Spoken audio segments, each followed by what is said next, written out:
Only one team in these Euros has the most prolific striker in Europe, a Champions League winning 20-year-old, another £100 million midfielder and 3 Manchester City title winners. What could possibly go wrong? England were involved in controversy in Bogota. What do you think went wrong yourself? I don't know. Bobby Moore was held captive in Colombia for 5 days. To sum it up in one word, it was crap. Pardon me. There is a future for England to build on. I'm sure that's true. Graziani's cross, Sardelli went in, and a goal! England will be on their way home. We haven't lost any pride here. It takes a lot to smile in defeat. Well, you can say that again. And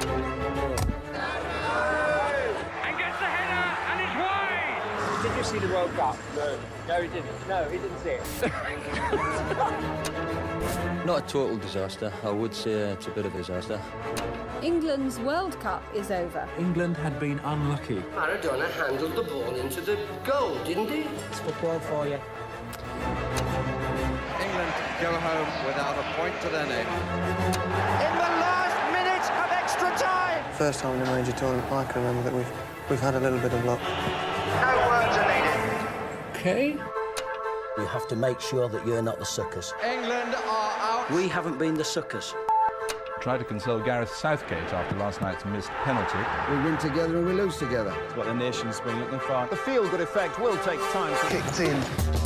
A red card for David Beckham. Keep his mouth shut. Gutted. Sending their television straight out of their third-floor window after the match. I mean, the truth is we had a mountain of courage and a molehill of luck. We weren't good enough. That was Kevin Keegan's verdict on England's performance in Euro 2000. You know what I mean? This is a drawing of a foot. These are the metatarsals. Many people doubt my psychic powers. Ignore them, look at me. All right, we're going to win a World Cup, mate. Oh, and Seaman's been beaten. Absolutely gutted. Bad luck today. Let down. Crouch! Right in the performance. He sent Rooney off. Proudest moments in life. If there's no England in Euro 2008, it's not worth watching. Lampard! Every time in one of these contests. It's a life of misery supporting England, but I'll never stop. I just don't know. Beaten again. Massive disappointment. We're used to it. I think we're going to do well, Roy. OK. Luis Suarez has thumped it in. England! I can't. Completely messed it up. Just won a penalty shootout. There's Mandzukic. Coming home. Into the final. They don't remember all the misery. Dagger in English hearts once more. Today I feel... England going to win the World Cup. England's World Cup is over.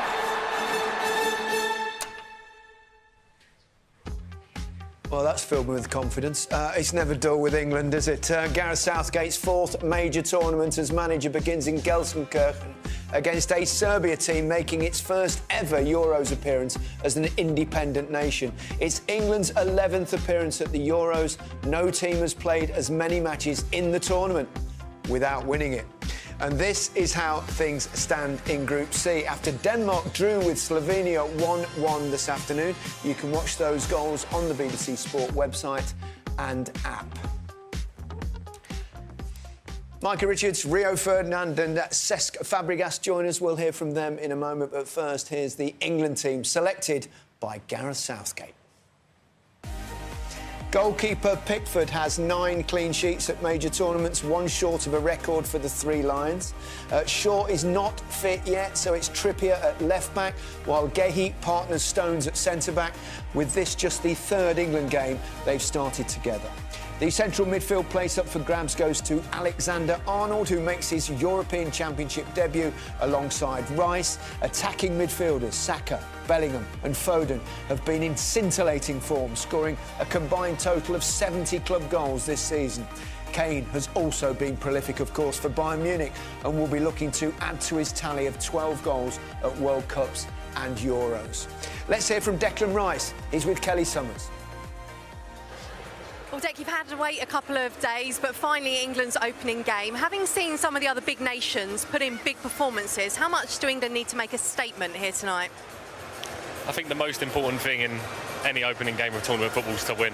I think that's been the total objective since we landed in Germany, is to get here, have a great week's training, preparation, and know that we have to win the game, because we've done that in previous tournaments, and that's the full goal tonight. You know, we're not looking at other nations thinking that they're great results. We're just focusing on ourselves, knowing that a result tonight will put us in a good position after one game. It's only the fourth time you'll have started in midfield alongside Trent Alexander-Arnold. Tell us how that relationship and dynamic will work. Yeah, we've actually had so many good conversations just between the two of us this week. I think you're going to see a different side to Trent. I think he's raring to go. Not a lot of people would see this, but he's got so much energy and enthusiasm when he plays in midfield. He loves to get around the pitch. I'll be speaking to him, being disciplined, and yeah, I think it's going to be a midfield trio that fans can be excited about. But of course, the defensive side, the attacking side, we need to be on it for 90 minutes because we're up against a tough side tonight. Yeah, you said there about attacking trio. Tell us how it will work. We just need to be fluid. You know, we look at the players that we've got on the pitch. You know, the manager's given us all the foundations, and I always say, it's now down to the players to take to the pitch and perform. This is the biggest stage. You know, everyone in the team's had great seasons. Some players have won massive trophies. It's now about taking that now into this summer and into this game tonight. Best of luck with it. Thank you. Thank you. He's become a real leader of the England side as Declan Rice, and it is interesting, and that's probably the headline news, isn't it, from the starting lineup. Trent Alexander-Arnold alongside Declan Rice. He's often been accused, hasn't he, of being slightly cautious, but that's anything but, isn't it? Yeah, I think we've always said that it's been cautious because you normally play two central defensive midfielders there. Calvin Phillips, that was his job to defend, and they wasn't allowed to kind of go and be a bit free, whereas Trent, he's got a freedom. You can see just in the way he plays, it's natural for him to be able to be a bit loose, and he's passing from that area is really going to be able to change things. But there's a real nice confidence there and a belief, but the training they seem to have done behind closed doors definitely gives that confidence. I think it's bold. I think it's brilliant. I think exactly what England needed. I think, like Rio said, sometimes we can be a bit negative in the way we set up, but the passing range of Trent is extraordinary. I'd love to just see him get on the ball with that confidence, bursting through. I think we talk about his passing as well, but he's quite quick in the way he can glide past people as well. I'm excited to see what he can do there tonight. Sesk, he's got passing range a little bit like yourself, so Well, he's got this fluidity. What I love about him, and it's a trait that I love for every midfield player, is he plays forward. You know, he does it with so much ease. You know, he picks up balls from midfield deep, a bit higher positions. He's not afraid to get onto the ball, make things happen. And I think players in front of him will love to have him in behind today. Yeah, it's a bold starting lineup, but Rio, you would possibly go even bolder, wouldn't you? Yeah, and maybe that's why I'm sat here and not in the dugout. But I would have been a bit more bold and yeah, that's how I would have played out of possession, four at the back, Declan on his own. Because it's not a top nation we're playing against, I don't think he's going to be overworked change if in it was there. France or something. If it was France, I'll maybe change that. But it's in possession, where I think you go to a three at the back. Walker's more central. He's the cheat code at the back there. Stones jumps into midfield. He does that at Man City, pushes Rice a little bit further forward, and Bellingham a bit closer to the forward line, what he's used to doing as well. But I don't know, it's easy for us to sit here and we're all going to be doing that at the pubs at home, etc., and like we are here. But when you're in the hot seat, I'm sure you'd say it's a bit different than being like you're just throwing players here and there and everywhere. Yeah, but I think the job of a manager is to make sure that everyone feels comfortable in every position. And I think what you just mentioned in here and showed us everyone, that is that everyone in this role have done it in their clubs. You know, it's not something new, something to experiment, because it's the first game of a big tournament. It's a big game to win the first 3 points, to start off well. And I think it's a good lineup. We're talking about positivity, and this shows a big one. Cesc, we were chatting earlier, and you made comparisons with the 2008 Spanish team. That was the one that first won the Euros when you went on a winning run. That's quite high praise. I do, and I feel really confident that this team has so much talent and quality to achieve big things in the future. And not only in the future, I still believe that for this tournament as well. But when you look at all the talent and all the profiles of players that you have in this team nowadays, it's just fantastic. Now it's easy to say, oh yes, you are talking about the team for Iniesta, Xavi, Torres, David Villa, Silva. Yes, but before that, we were the same stage as you guys are right now. And it just takes one good performance to get into the mood. You know, they get confident, they start winning games, the crowd and the country starts believing, and you win that tournament, and I think it can be the start of I'm going to get carried away, I think. Don't go too early. Don't go too early, Rio. Calm down. I'm an emotional fan. we know it's the hope that kills you. We know that. And there have been injury problems, particularly at the back. And the left back, Luke Shaw's not quite ready. Trippier's got that role. He's more natural on the right-hand side, of course. Do you see that perhaps creating one or two problems? A little bit. I think there was an imbalance in the team in the friendly against Iceland. And I just want to show you a few clips here of Trippier getting into really good positions. We know he's good defensively, but a left footer puts that in. OK, you want Kane to run in there, and he's got two opportunities to put in there. He doesn't, and then he just comes out, recycles the ball because he's right-footed. If he was left-footed, if Shaw was in there, it would have been the difference. This side, with Kyle Walker, he's normally playing like a free at the back, like Rio said, but when he goes forward, can he get into Harry Kane early doors? It doesn't happen. They recycle the ball, and what happens? Iceland get back with their numbers.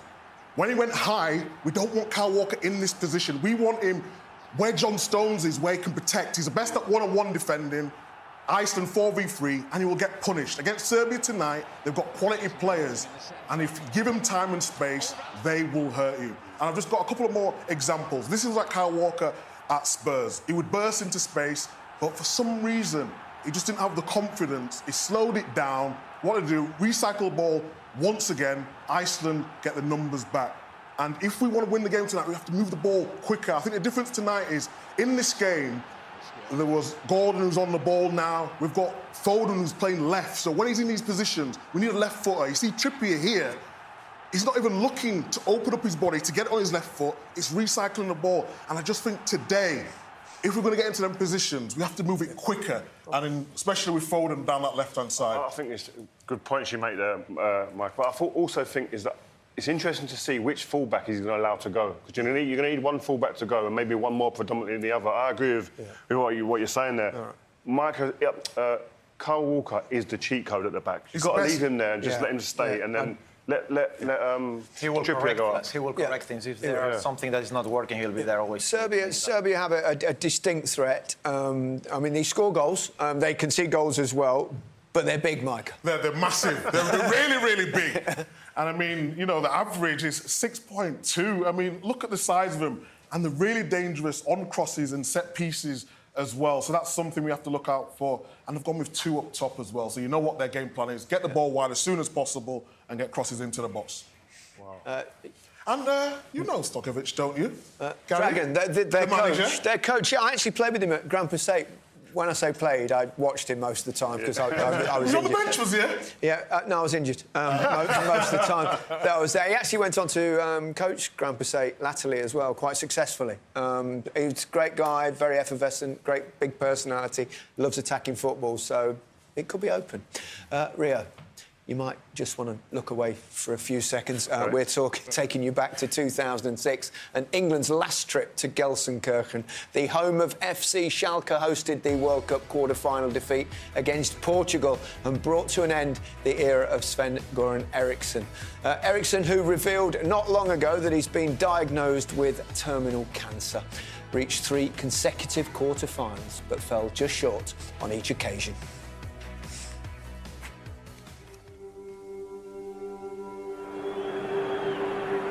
Was right under the nose of the referee. It's red! He sent Rooney off.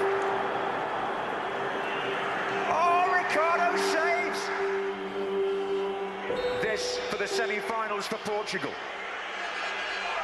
He's done it! England are out of the World Cup. And this will be Sven-Göran Eriksson's last game in charge of the England team. When you have the job, you feel physically that you have 65 million people pushing you. Come on, Sven. That makes it incredible. You want to be remembered because of the football we played and the results we did. Emil Heskey, could it be 5? Yes, it is! Listen to this. Germany 1, England 5. But now, I think England has a big chance because I can see they have a lot of good football players, good goal scorers, which is very important when they go to a big tournament.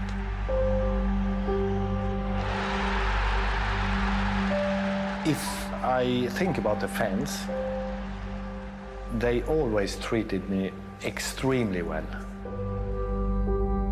I loved it every day, and that's a beautiful time. They said you have cancer. They can't operate it. We will give you treatment, medicine, to live as long as possible, of course. When you get a message like that, I think you appreciate every day. You are happy when you wake up in the morning and you feel okay. So that's what I'm doing. Yeah, we wish you well, Sven. We really do. What was he like to play for, Ria? A wonderful human being. I think first and foremost, as a man, the way he used to interact with the players and talk to you, there was no kind of treatment or ill treatment of the players. It was very, very humble, very kind of direct, and just a really nice man. And I always left with no matter what happened on the football pitch, it was like you'd always finish it with, but I like him. He's a really likeable human being. You played for him too at Manchester City, of course. Oh, he was How amazing. did you find him? He just lit up the room. Yeah. I remember at the time I was going through a difficult time. He was staying in a hotel, went up to his room, he was there for about 5 hours, reassuring me of my place in the team, and anything I needed, I could always talk to him. So, what a guy. Yeah, lovely. Steve McLaren, Fabio Capello, Roy Hodgson and Sam Allardyce briefly all followed in the footsteps of Sven. But it was only when Gareth Southgate took charge that England's fortunes began to change. Southgate moves ahead of Bobby Robson today and will reach 100 matches in charge if his team make it to the quarter-finals, following in the footsteps of Walter Winterbottom and Sir Alf Ramsey, who remains the only other England manager to lead the men's team to a major tournament final. Very lovely, thank you very much. Okay. You'd like some level? Or would you like me to say that it's bloody hot in here? No problem. It can be a bit of thinking time. We're all happy here, so in your own time. Since I was a young kid, the only thing I wanted to do was play football for England. I would expect any player that pulls on an England shirt to give everything. Football is never easy. We've got to be prepared to dig in and show the pride of playing for England. There's nobody standing in front of us applying pressure. Pressure is the noise that surrounds you and whether you choose to allow that noise to affect you. Have you erased those memories? I have, but nobody else has. Games from years ago don't mean anything, so I haven't discussed that with them at all. It's part of my life. It's something I still wouldn't change because I think it made me a stronger person.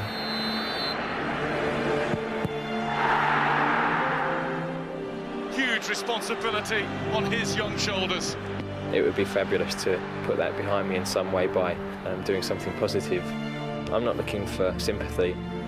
I want to help us to win a major championship. The most important thing to control is the voice in their own head. We've achieved lots of firsts, in this last few years. England's history makers into the final of a major tournament for the first time in 55 years. It's important for these players to recognise that. Ready?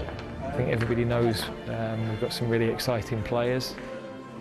I think there's always expectation with England. You need stability, you need experience. We also have to evolve the team and go with players that are in form as well. That's, for me, what it's all about. What can this group of players go on and do? Can you win it? Well, you've got to be careful now. There's no reason to believe that we aren't as good as the rest of Europe, as the rest of the world. We're here to come back as a successful team, and I don't mean success in the way it's been conceived in the past by getting knocked out in the quarter-final. England's World Cup is over. We all firmly believe that we've got enough in the squad to bring the trophy home. How close are we to achieving something special? Well, the next one is always the best chance. This is about the team we have now and their opportunity to create history.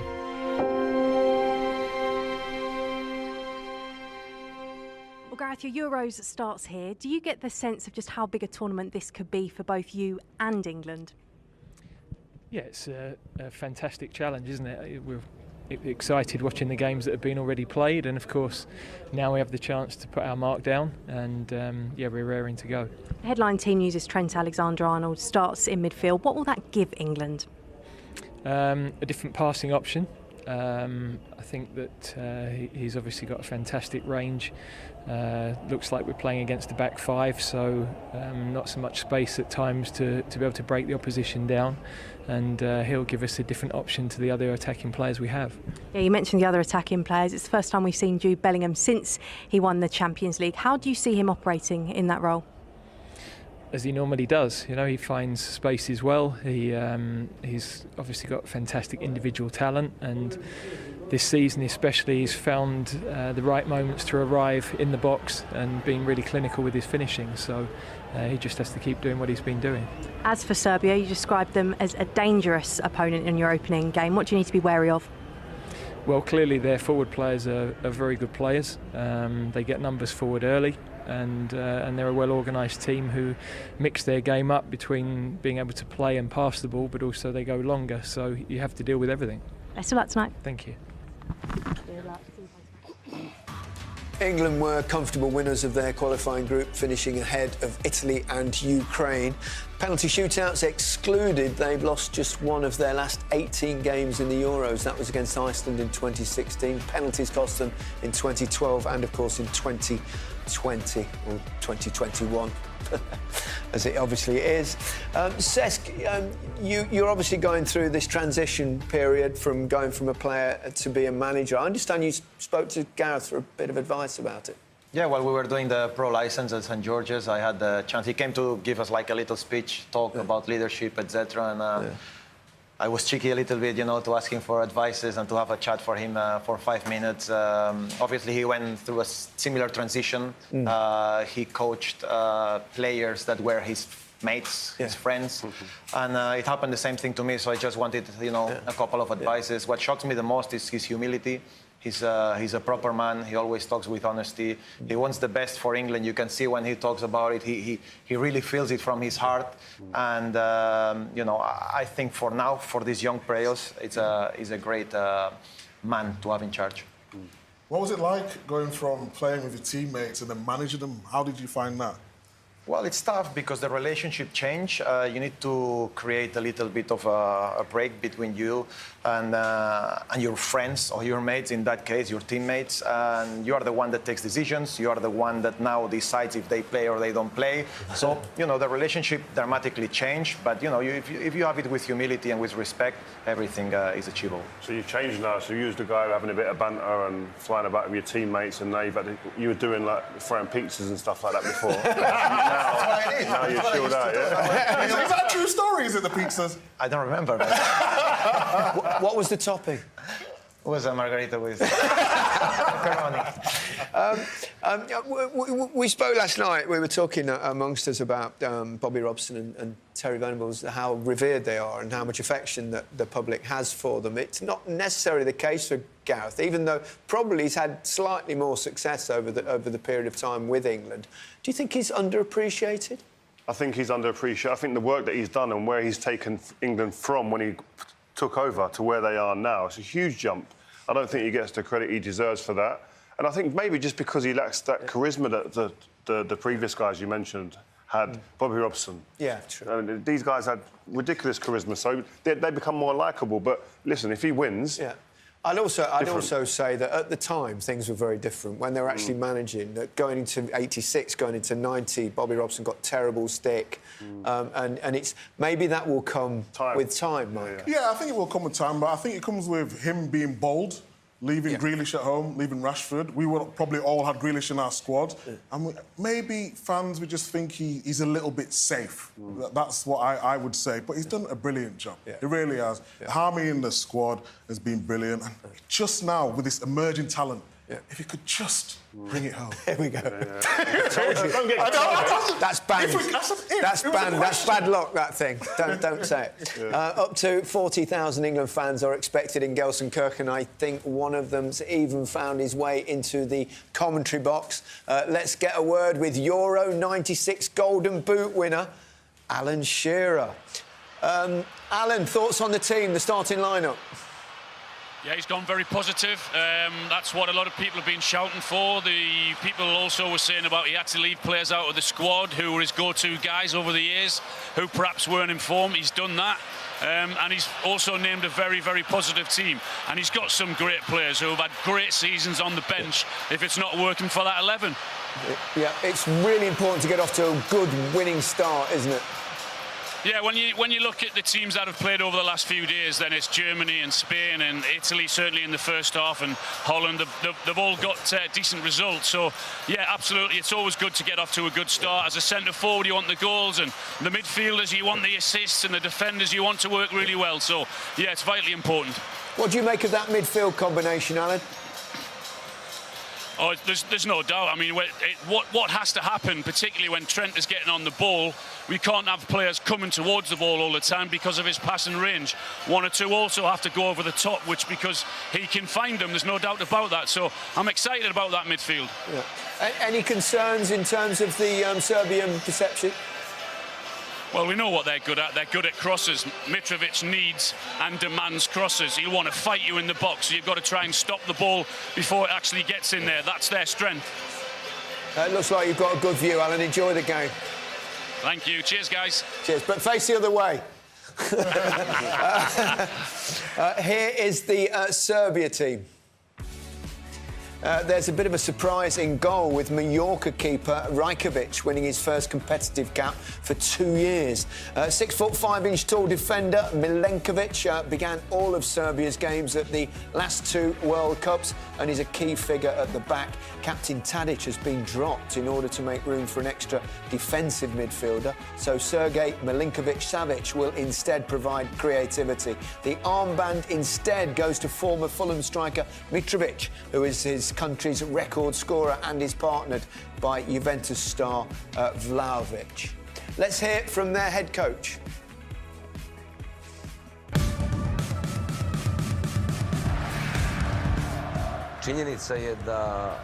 At that time, I was the captain of the national team. Now, after more than 2 decades, I have the task and the privilege of leading the Serbian national team to the European Championships as head coach. Obviously, they had to wait for me to take Serbia to the European Championships again after so many years. But it was fate.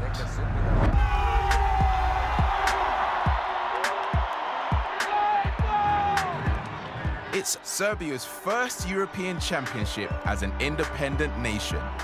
They competed within Yugoslavia at Euro 2000. The tournament boasted a golden generation of players featuring joint top goal scorer Savo Milosevic. Milosevic! Goal! Savo Milosevic yet again! Oh my, that was a long time ago.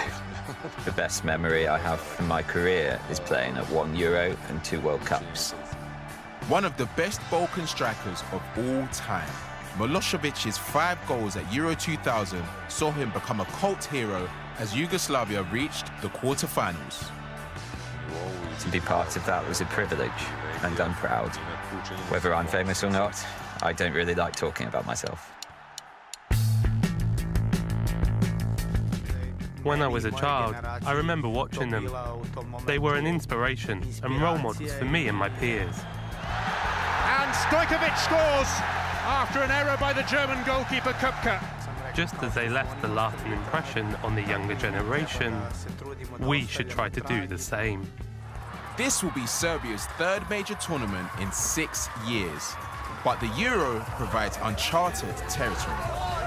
There's no doubt that England are one of the strongest teams in the competition, ready to fight to reach the final and win the European title, but it won't be easy for them.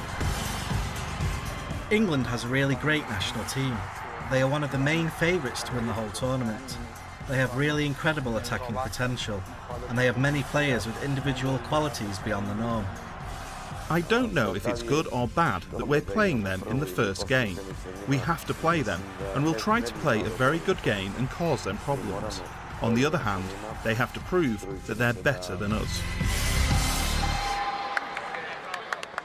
His voice has changed since I played with him. Serbia came through a relatively weak qualifying group in second place, 4 points behind Hungary, who beat them in both matches. Their total of 14 points was the joint lowest of any of the teams that made it to Germany automatically.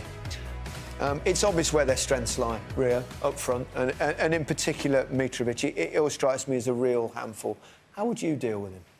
Yeah, he's definitely a handful. Physicality, definitely one of his strengths. But you've got to get the ball into him. I think to stop him, I think you have to keep him out of the box. You've got to play high, play aggressive as a team and keep them as far away from your box as possible. Because if the ball does get put into the box, and these guys put the ball into the box more than anybody, they know what they have, and they're playing Vlahovic as well today. So we have two players who are very capable in the air, very dominant in the air. But if you get in these areas here and the fullbacks don't get out quick enough to close down these balls coming in, these guys have the ability to definitely hurt us. I think in world football today, I don't think we see enough defenders who are comfortable defending the box from wide area crosses. And if, again, I think the game plan is today for these guys, if they get up the pitch here, is get the ball into their number 9, Mitrovic, as soon as possible. Because even though he's playing in Saudi now, I just feel even at Fulham, he gives some of the best defenders. I see him work Virgil van Dijk a couple of times. And you think, wow, this guy, if you play to his strengths, he's an absolute problem. Yeah. But keep him out of the box. Yeah. Also, it's a big night, obviously, for Mark Gay, slightly inexperienced. What would your advice to be? Yeah, it's interesting. He's a young defender. I think we've both been young defenders coming into the national team. I think you need to build a relationship with your partner. I remember going into the 2002 World Cup. Sol Campbell was more experienced than me. I was going to his room, talking about music, having a coffee, just to build that little relationship off the pitch that you see the fruits on the pitch as well. But the main work goes on the training ground, talking about each other's game, identify. John Stones has a big role to play. He's got to help talking through this young defender. They've played together 3 times.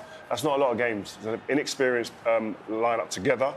But this kid, I think he can go to... And Patrick Vieira said to me that when I spoke about him, he said, this kid, whatever level he will jump to, he'll be able to just get to that level and he'll do it comfortably. Yeah. No airs and graces. He seems like a really calm and cool customer. And I actually texted him and he just come back over, yeah, cheers, man, thanks. I heard he blocked you. No. I had to prod him again. Yeah. But no, when you text these guys, I suppose perhaps the key for a team when you're playing against a side that is very big and physical and likes to get wide and pop it in is stop them getting into those areas and dominate possession. The Spanish way, Cesc. Yeah.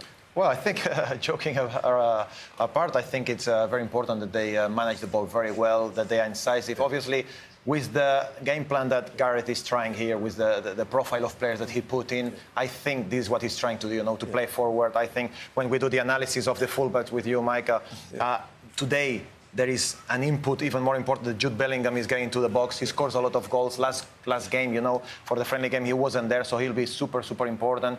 And I think just the fluidity, if he can exchange positions, if he can have this anarchy a little bit in the game, I think they can see a very Are you surprised he's left out Tadic? Because he's never done that before since he took charge of Yes, it is, Serbia. but it's definitely a game plan.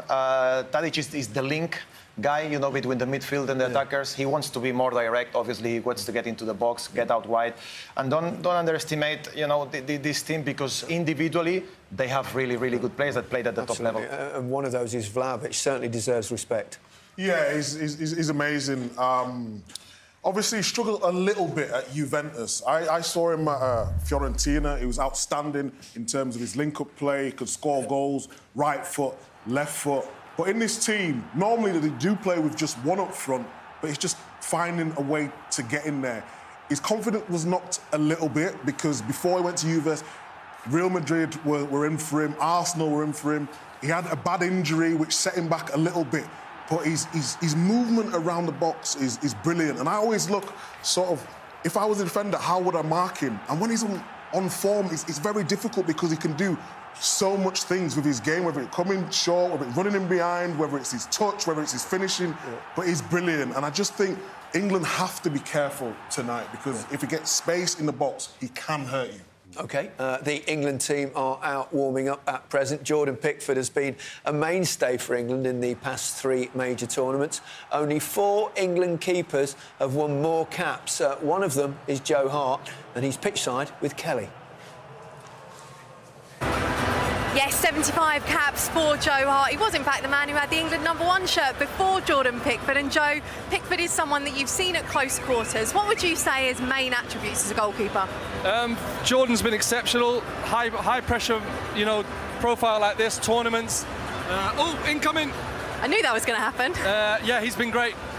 Very agile, works very hard, always trying to improve, excellent distribution. Looking forward to watching him tonight. Yeah, one of the things that's often thrown at him is that perhaps he's a little bit animated. Do you share those concerns? Yeah, I've heard that, and if I'm honest, if that's what people are looking for to criticise him, then I take that as a positive. Because his goalkeeping doesn't come into question. He's been exceptional. Look, how Jordan gets himself in the zone is how Jordan gets himself in the zone. And anyone who wants to put the slightly irate he gets during a game, I think you've got to point out that the majority of the time he's behaving like that and he's performing at the highest possible level. So look, he's a human being. Every now and again something goes wrong, especially as a goalkeeper, but it's certainly not down to his temperament. His temperament's actually exceptional and he's very calm when he needs to be. Yeah, and he has done it at the top for so long. England's #1 now at his 4th major tournament. You played at 3 for England as well. Give us a little bit of an insight into what it takes to stay at the top of your game for that period of time. Look, he's at the top of his game, that's for sure. He's playing for England. The quality and the possibilities that Gareth has got are endless. Some exceptional goalkeepers playing in the Premier League, one's coming up, but look, he picks Jordan every time because he's constantly trying to improve physically, mentally, emotionally. He's got all the raw materials. We know that when you're at this level, everyone's got talent, everyone's got spring, everyone can pass a ball, but it's are you willing to go that next level? And Jordan is, and good luck to him. A really important night tonight. One of the things that is often said about this current England squad is that while they've got all the riches in attack, maybe the defence isn't quite as solid. As a former goalkeeper, would you kind of agree with that? Hey, look, we're always going to look to... You're going to have to pick holes in some part of this team because this squad is absolutely sensational. So much talent out there. Look, no getting away from the fact...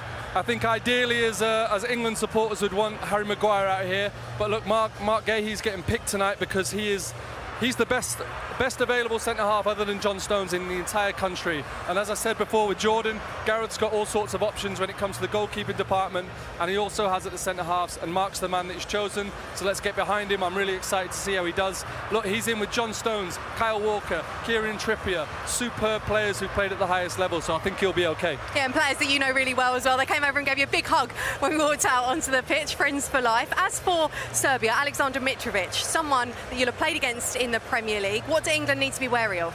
Yeah, look, he's a threat. He's a guy that can lay quite dormant during a game.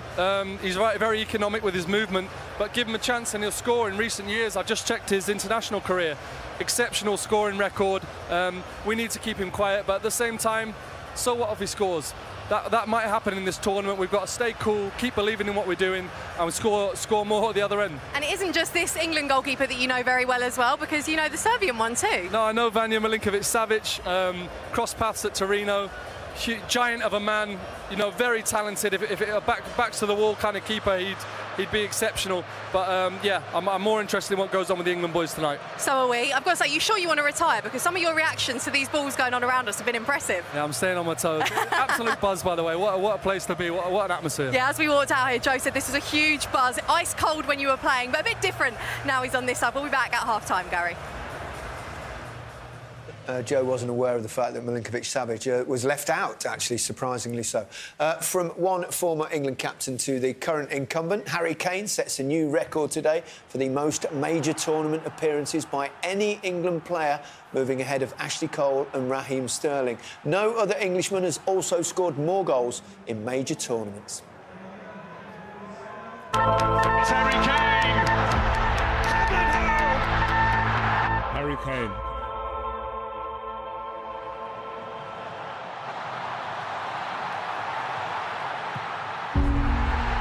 Well, Harry, another record for you. Most goals at a major tournament for England, ahead of the likes of Lineker,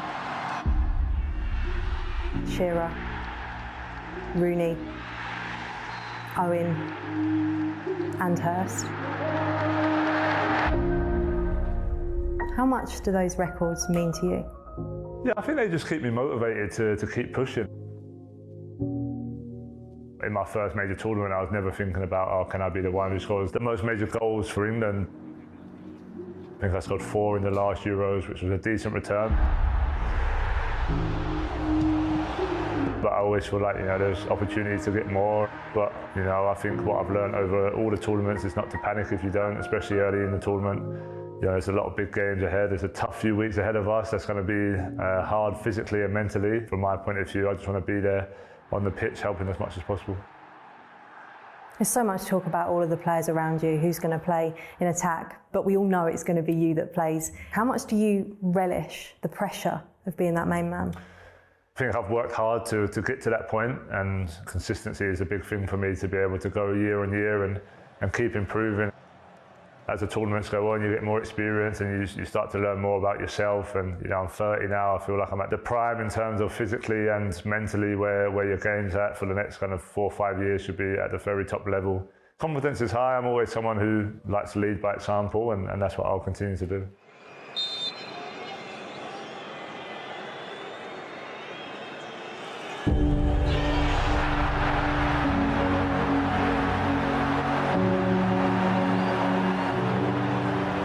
The last time you played at a major tournament for England was the game against France. Since then, you've become England's record goal scorer and you've had the best, most prolific season of your club career at Bayern Munich. How have you bounced back like that? It was a tough moment for me personally. I always want to be the one the team can lean on. To be the one to miss the penalty was really tough to take, but just made me more motivated to get even better and to keep improving. And I think I showed that over the 2 years with club and for country. I'll be the first to try and take a penalty in this tournament, and that's the mindset you've got to have. You just got to move on, dust yourself down and go again. 1, 2, 3, 4. Let's talk about Germany. You've had a season here now. Hasn't gone too bad, has it? It was a good season, amazing experience so far, even just being able to connect with a lot of the German fans, and I got a great reception at the open training session last week, so I wasn't sure what to expect before going, but I've been pleasantly surprised, and the support that I've had has been amazing. Yeah, it's been a great experience, and I'm hoping I can use some of that to help me in this tournament. How would you say it's made you a better player? What will England fans maybe notice different about you this summer? Well, it's a good question. I think just playing in the biggest games on the biggest stage always helps. We had a good Champions League run and we played, in some of the biggest games you could ever play. And time will tell, of course, but I think just the experiences I've had in a Bayern Munich shirt will definitely help me in an England shirt. So much of this journey has been with Gareth Southgate. He made you captain. What have you made of the path he's taken with England? I think sometimes people forget where we were as a team before he took over. Not just the way we played, but also, just the environment he set, the connection with the fans that he set. Yeah, he's, a top manager, and he's been a huge part of why we're doing what we're doing. Does it feel within the squad that this could be his last shot at a tournament with England? Yeah, maybe. I know he's been here a long time. Obviously, there was talks after the World Cup whether he would stay, and thankfully he did. And I just think from the players' point of view, whether it's his last or not, we'd love to win a major tournament.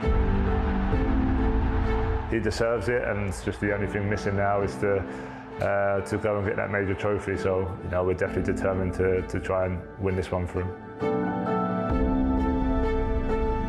Is anything less than winning it good enough? I don't think so. I think it's similar to the World Cup. You can have amazing tournaments and still go out, and the fans will be proud, and we want to make the fans proud. But I think we're all at the stage now where if we don't win, we're going to be disappointed. We've been taking steps towards this moment, but it's going to be tough. We know that, but we're ready for the challenge.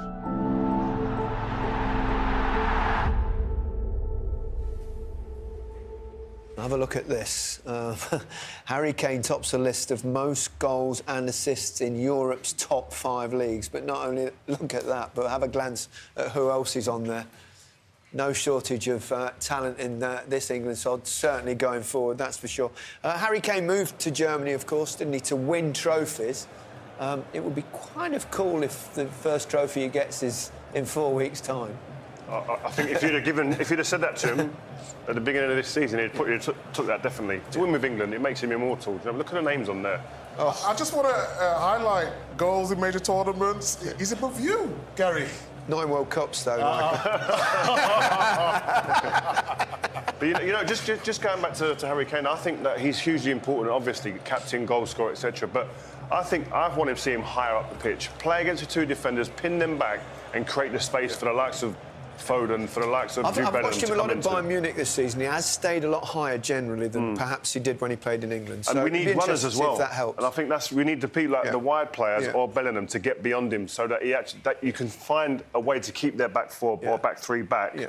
If he does drop in, we have to do that. Especially when you've got passes in the side, perhaps like Trent Alexander-Arnold. Yeah. Do you think it's because he was asking for this type of help behind him, that he was not trusting the players behind him to get onto the ball that much to make things happen, that he was dropping too much, and maybe now this will allow him to feel more confident to stay higher? Yeah, maybe. That might be the case. And I think when you see he's now looking at players like Bellingham, Foden, who are going to be in, and Trent, who are going to be in those areas in the pockets and between their midfield and defence. As well. They're looking forward. You think, well, if I play a bit higher, they can put me in now and be closer to goal. So you could be right with that. Yeah. But also, maybe with the category of player that England now has in those positions, that they'll be confident enough to say, Harry, stay higher.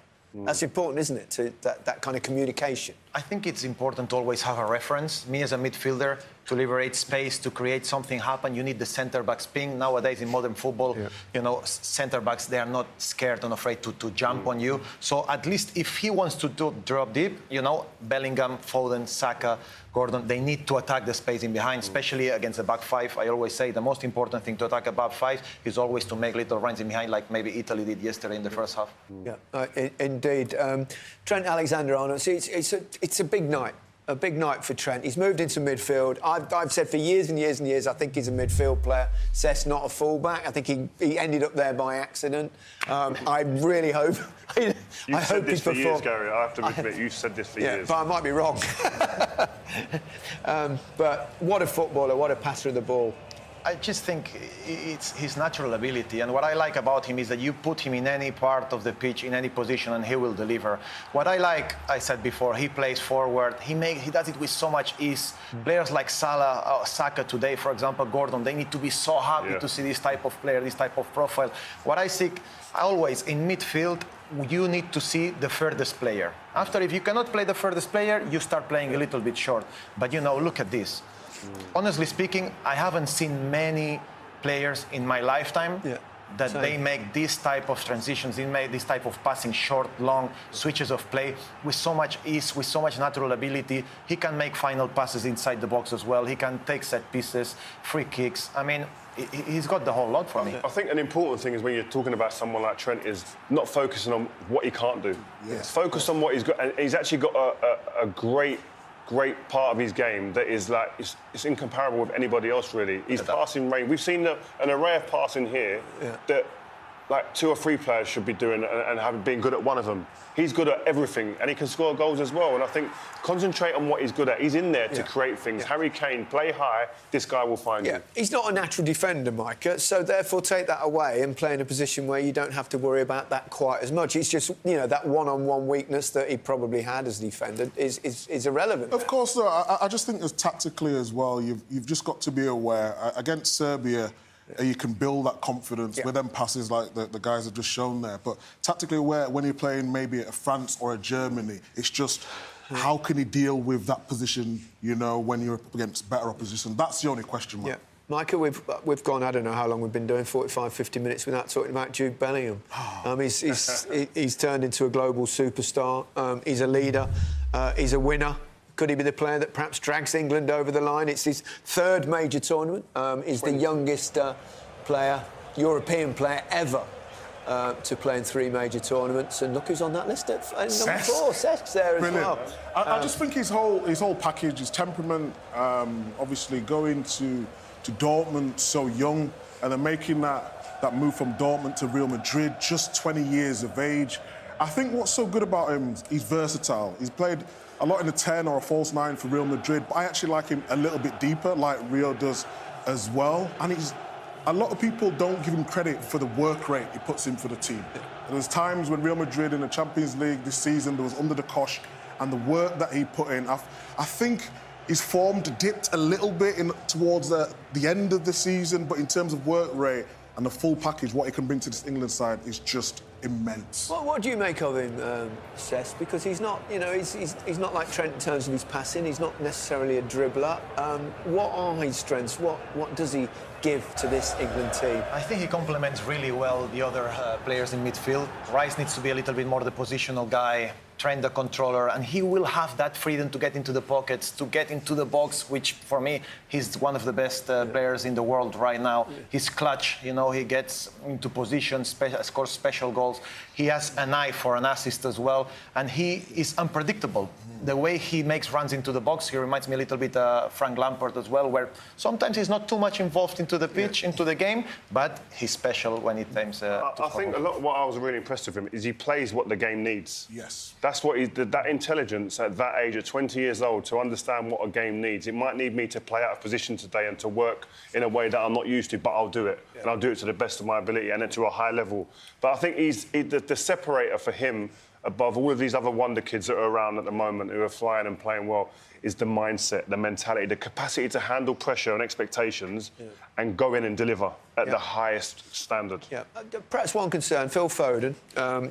We've all talked this season, we like him as a 10, but I think clearly Gareth Southgate wants to play Bellingham as a 10, Foden on the left. Do you expect them to rotate? Bellingham's clever at doing that. He does it with Vinicius Junior at Real Madrid. He fills in on the left sometimes. They have to rotate. I know we talk about Phil Foden in the number 10. That's where we all think he's probably the best, and that's why he's performed very well for Man City this season. But he's had some great performances from the left-hand side, and he scores goals. As long as he can be fluid and move about, rotate, he'll have a good game.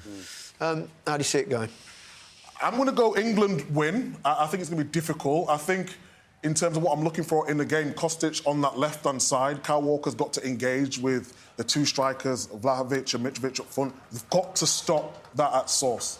And if we deal with that, I think we'll be fine. We're biased, obviously. Cesc, how do you see it going, this England team? I see today a comfortable win for England, 3-0. Yeah. We like that. Yeah, we love that. We love that. I love that. And I'm going to go along with it. I think 3-0, I think comfortable. And I just feel I want to see our best players perform. This is never easy. These opening games, nerves are jingling around. You've got to get through that. And the expectations, obviously, from back home with what we've got to control that. But we have players who've experienced and played and won the biggest things. This moment here, I'm waiting. I just want to get out on the pitch. I want to just go out and feel the atmosphere and get out. I've waited too long now. And I think a lot of players... Pour a bottle of water on your head. Pour the water on my head, do a jump as I walk out. But these guys have all their superstitions. But you guys are the same. Look, this is the moment now. Just get me out there. What was it like before a big game, though? There were nerves, but it's good nerves. If I didn't have nerves, I'd be worried. Yeah. Cesc, were you a nervous kind of player? You don't strike me as that. No, not really. I was quite comfortable thinking about what I have to do. Very, very quiet. They were winning World Cups and Euros, man. You can't get nervous with a team like that. It does help, doesn't it? Well, there's Harry Kane. He's about to lead his team out for their challenge in this European Championship. We've built them up. Let's hope we don't have to knock them down. It's time. England versus Serbia. Try and enjoy it with Alan Shearer and Guy Mowbray. Thank you, Gary, and good evening, everyone. Welcome to the start of another England adventure at a major tournament. The players believe that they can be the ones to end the now 58 years of hurt. And this time, they really do actually sound like they believe. For those watching and supporting, it is again time to straddle that fine line between hope and expectation. And it's surely better to stay on the hope side. To paraphrase the American author Brandon Sanderson, expectations are like fine pottery. The harder you hold them, the more likely they are to crack. Must be an England fan. We're in Gelsenkirchen, in the industrial heartland of the old West Germany. England have travelled from their base nearly 200 miles to the east. Alan Shearer's travelled even further than that from Berlin, and although we don't know yet whether football's finally coming home, Alan has, sort of. This place being twinned with Newcastle upon Tyne. Good taste. It's a mining town, and they embrace that, as you can see. from the unique players' tunnel carved out of the coal. Are you going along, Alan, with the very confident predictions in the studio? Yeah, I get it, I understand it. I would go along with it as well. I think it's time we've been saying this England team is a very good England team. It's now time for them to prove they're a great England team, and they can only do that by winning this game and winning this competition. The first step on that road, wherever it may end, is about to be taken. First, we will stand and observe the national anthems of England and Serbia. For the national anthem, starting with England.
God of Justice, sung with big voices by a very big team. Let's hope England can shine as brightly as the warm-up jackets they've come out in.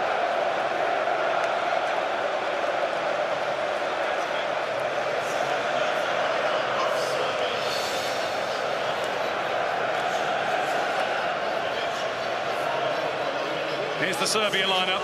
They play with three at the back, the same three who started at the Qatar World Cup. Then in a change to the expected side, a midfield five that maybe suggests a more cautious approach than usual from coach Dragan Stojkovic. Holding player Nemanja Gudel starts rather than the former Southampton playmaker and regular captain Dusan Tadic.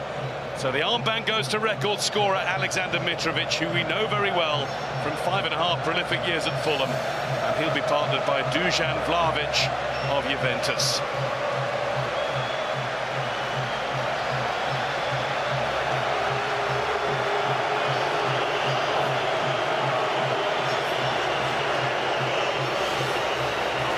Pickford is in the mood.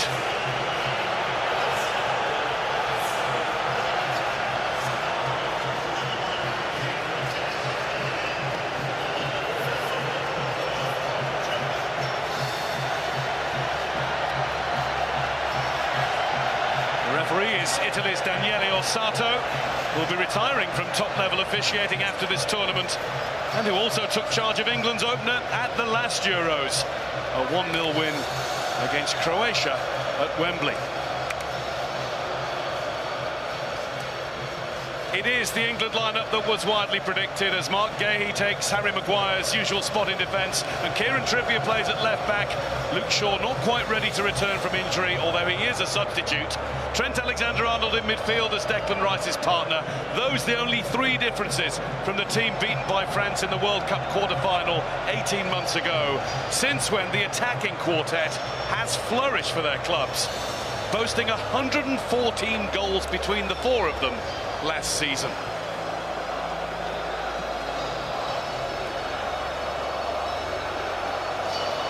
Two attack-minded teams, Alan. I don't think Serbia are going to sit back, and we know that England don't intend to. No, absolutely. You've just mentioned it. There's goals galore in this England team, but this Serbian team, they're fighters, they're warriors, and they're used to being the underdogs. In fact, that'll probably suit them. It'll be a tough nut to crack tonight.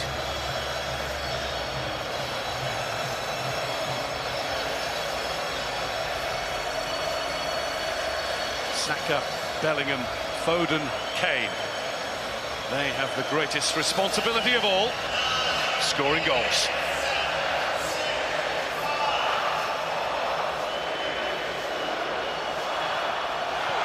Here we go then, your full attention needed.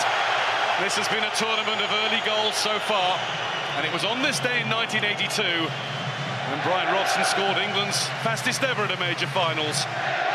27 seconds against France to set up a 3-1 win. And Stones immediately put under a little bit of pressure by Vlahovic, but he's recovered.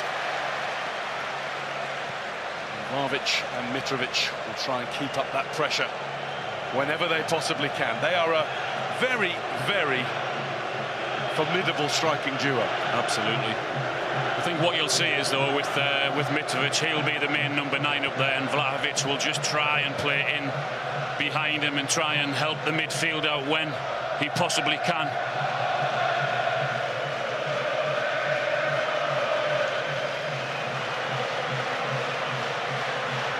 Gahey. And Jude Bellingham gets on the ball. Rice. Saka, faced by Kostic, helped by Walker.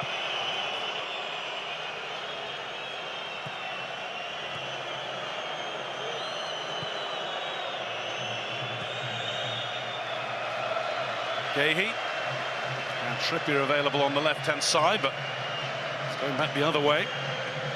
It's important that he gets an early touch. Gahey feels himself into the game.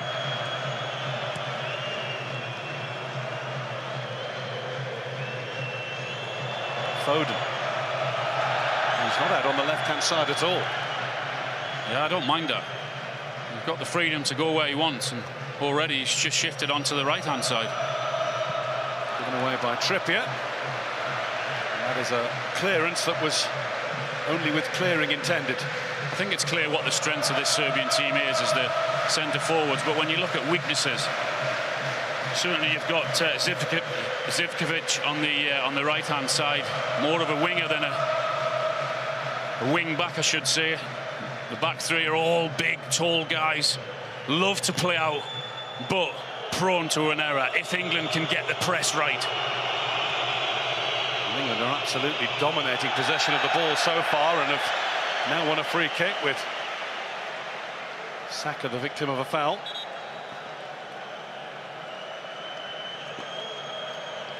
And Trent Alexander-Arnold, as you'd expect, is given the responsibility of delivery.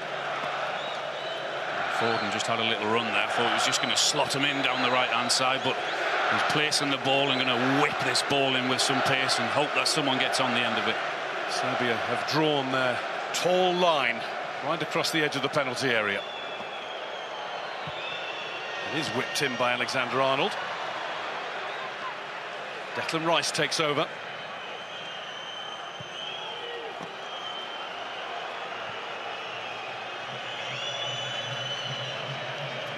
back with Kyle Walker, who's going to go even more safely back to Jordan Pickford. And just slotting into that middle role, hasn't he? Kyle Walker, he's the one that they can leave at the back because of his pace. With Alexander-Arnold in the side, you've got a player who very naturally will go and fill in on the right. That's where he is now. It does look a very fluid England system. Yeah, and you can see Kieran Trippier as well, push right up on the left-hand side. Okay, he's had quite a few touches already.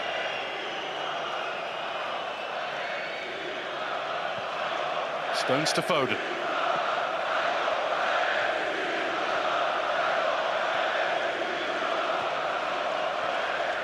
Bellingham.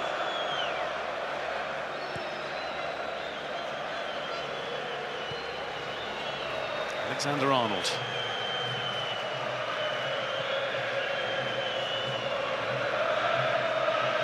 Serbia pen back in their own half, not able to get anywhere near it yet. Here's Bellingham, and that's Foden.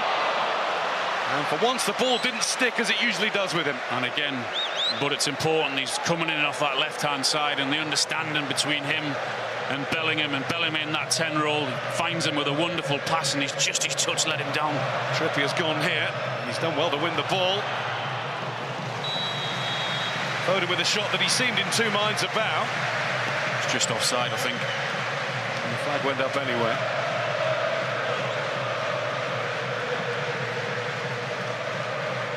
Dragan Stojkovic, first Serbia coach to get the country to the Euros as playing Serbia. Legendary figure in football in the country. Although it does divide opinion as the national team coach. I suppose Gareth Southgate does too in some ways. Not if he wins this competition, he won't. Missed by Rice. Walker behind, didn't get all of it. This is Kostic. Kostic in a good position from which to cross, just too high for Vlahovic. Now Serbia have their first chance to try and put some sort of stamp of authority in the England half of the field. Well, get used to that. If they do get into forward positions, they don't have any second thoughts about whipping that ball in, getting a cross in, right-hand side, left-hand side. That's what they have to do, because that's what Mitrovic needs. He's a record goal scorer, he demands that. It's what you always like to see. Absolutely.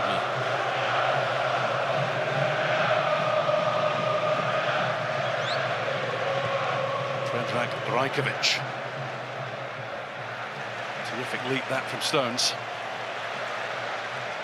A few question marks about his fitness. Only starting 12 Premier League games for Manchester City in the last campaign.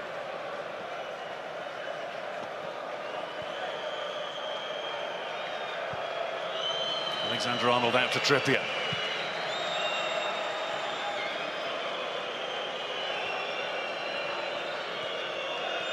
That's what they'll have to do well, Guy, is switch the play, but do it quickly, you know. Because when you've got players in there who are going to sit and make it tight and frustrating for you, got to move the ball quickly.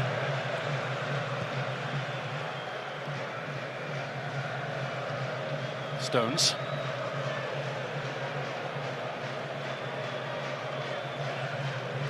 Walker to Saka.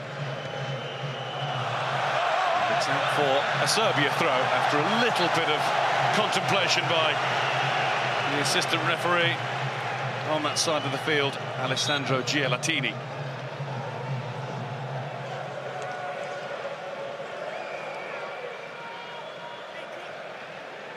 A little more casual these days than he was in Russia.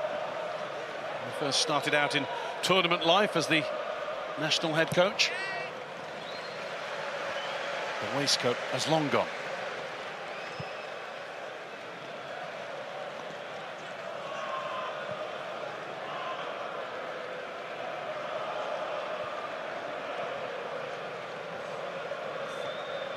I see you with a waistcoat on today. Or was No. that? Oh no. What was it, a gilet? I did see you having a picture taken with the Gareth Southgate lookalike, who was still trying to get away with it. Free kick, which Rice wanted to take from a little further back. The referee's happy with that.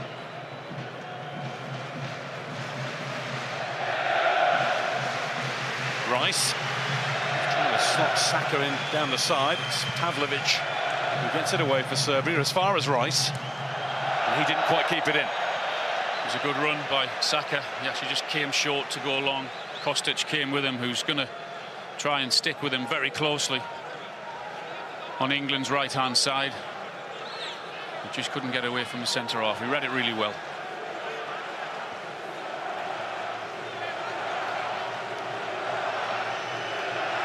Filip Kostic with the throw.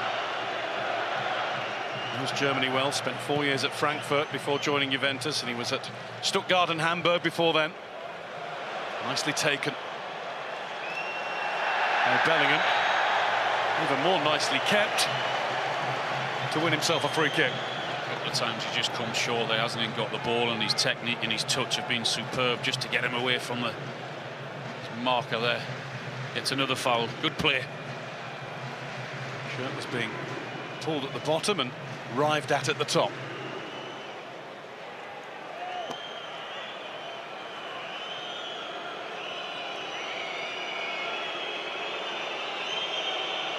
It's Kevin Trippier. Going short to Carl Walker. Rice at the back, and the referee has seen a little bit of combat that he's not happy with. John Stones was the perpetrator, and Serbia get quite a cheap free kick. I think it was Mitrovic as well, wasn't it, that he's come back in there to mark him, using all of his experience there. Player who learned everything he knows from you. You were his hero. Really? Newcastle fan, Alexander Mitrovic, before scoring 17 goals for them. He knows his stuff, he does.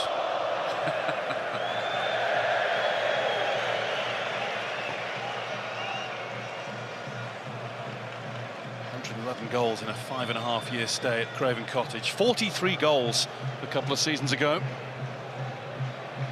He's had a very successful first season in Saudi Arabia too. 39 goals in all competitions, only just shy of a goal a game. Country record goal scorer, 58 in 91.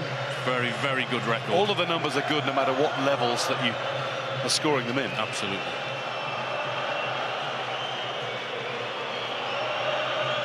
Rice. Trippier.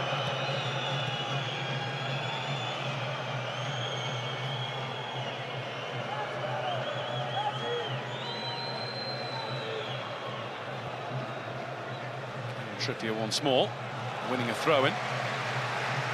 Trippier 12, otherwise England are 1-11, and you don't see that too often in any football these days. It's going to be difficult for Trippier, you know, because he's not naturally left-footed, and when he's going to go down that left-hand side, a lot of the time he'll want to come back inside on his right foot.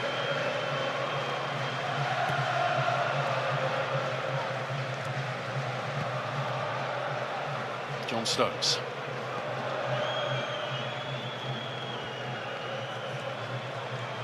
Walker. Saka does get it across, and it's headed in by Bellingham.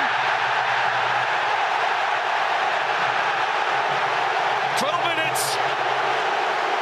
England's opener. England's golden boy. Jude Bellingham scores at the Euros. Just watch where he comes from. His run is fantastic, the timing of it. But the run also from Saka. He did it 2 or 3 minutes earlier when I said he came short and he went long. And he got away from Kostic. He did it exactly the same again there. He just comes in there and he runs in behind. And then you're thinking, can he pick the ball out? Absolutely. Bellingham times his run to perfection. What a header. Done it all season for Real Madrid. No chance, the goalkeeper. Right in the corner. All Jude Bellingham had to do was get there first. And England have got their first goal of these European Championships. They've looked so comfortable on the ball, every player in white from the start. And there is the early reward. It is Serbia 0, England 1. Well, we said Germany made a really good start, Spain made a really good start, and they went after the opposition straight away. That's what England have done. They've been patient in their passing. And in that first 10 or 15 minutes, it's proved worthwhile. Little deflection on the Saka cross, which helped. Just popped it up beautifully, just the right height. But the run was superb, and the timing of the pass also. And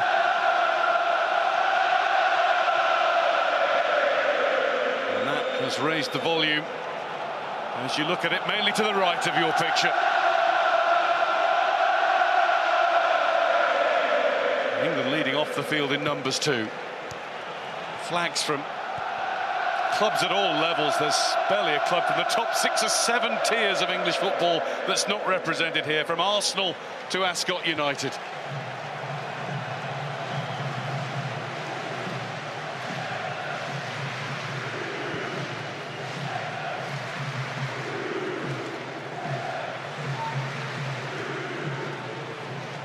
Pickford. Nicely out to Gehi, confronted though he was by Vlahovic. Yeah, he has looked comfortable, you know. 2 or 3 really impressive touches there early on in the game. Here's Alexander-Arnold, and it looks as though making that breakthrough so early on has just made England have even more of a step and even more comfort in possession of the football.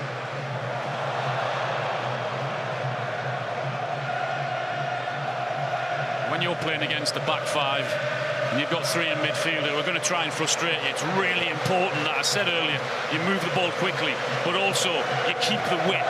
And that's exactly what Saka has done on the right-hand side.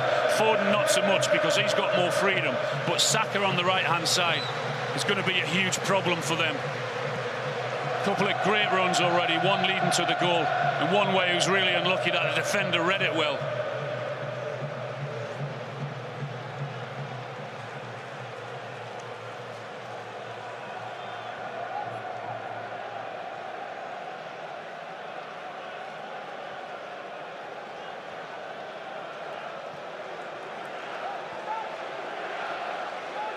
Mark Gehi. John Stones calls for calm and then calmly receives the ball.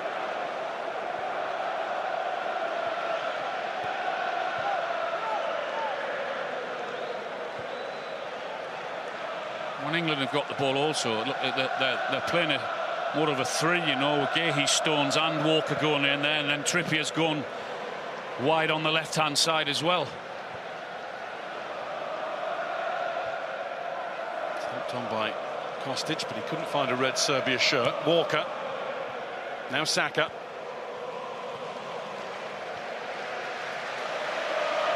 Rice. Intercepted by Veljkovic.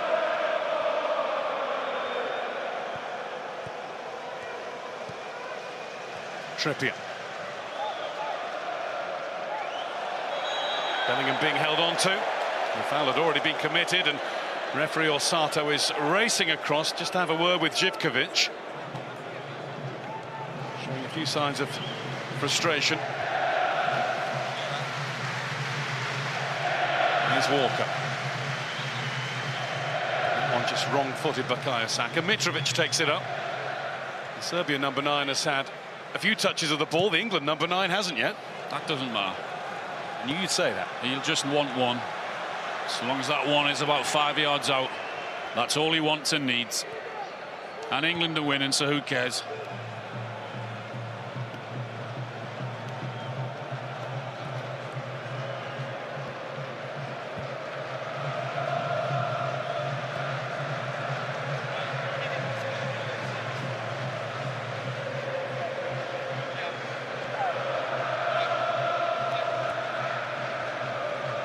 Vlahovic, good tackle by Gehi.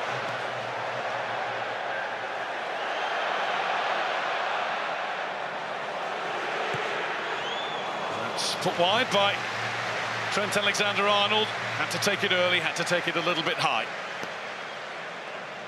The referee's coming across to see whether Jude Bellingham's okay. And he's insinuating that There was an uncalled for arm, and there was from Vlahovic. Yeah, I think he knew what he was doing there. He's a marked man nowadays, Bellingham. Take it as a little bit of respect. They want you, they're after you. For what he's achieved and what he's done already. And just a little reminder, because that name is tripping off the tongue so easily and so often now, Jude Bellingham. He is still only 20 years old. He plays as though he's been on the scene a decade and as though major tournaments are an everyday occurrence. Just makes it look so easy, which of course it isn't. What a season he's had. 23 goals in his debut season in another all-white kit that carries so much weight of responsibility.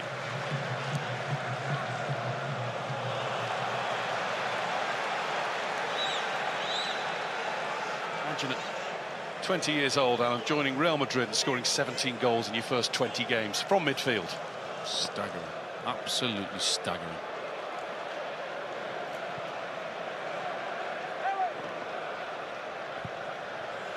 This is by and large a very young European Championships looking across the squads.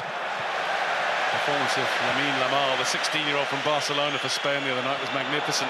Now England in a spot of bother, a real spot of bother. You can't let Mitrovic have that sort of shooting chance, and it whistled wide before Pickford had any time to react. Yeah, you can't afford to give him too many chances from mistakes like that. Poor touch. Trent it was just in there. I was just about to say 5 or 10 seconds before that, he did really well in winning the ball back, and they tried to play the ball out, but Trent got caught on it. It's a warning to the players after having so much of it all their own way so far. It's a warning to us as well. Early days.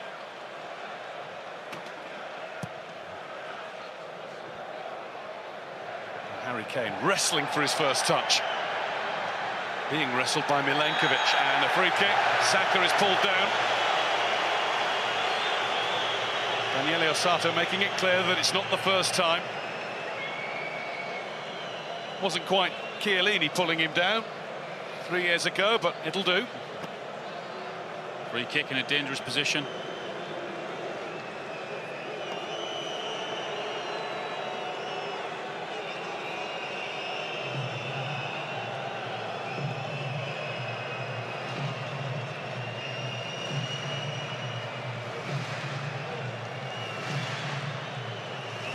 And Alexander-Arnold. The duo getting set, and it is Trent Alexander-Arnold. Declan Rice didn't seem to expect it. He got caught off guard, didn't he? I think he thought that someone was just going to get a touch in front of him. He turns his back on it, it sort of hits his shoulder in the end, doesn't it? It's a good ball in, though.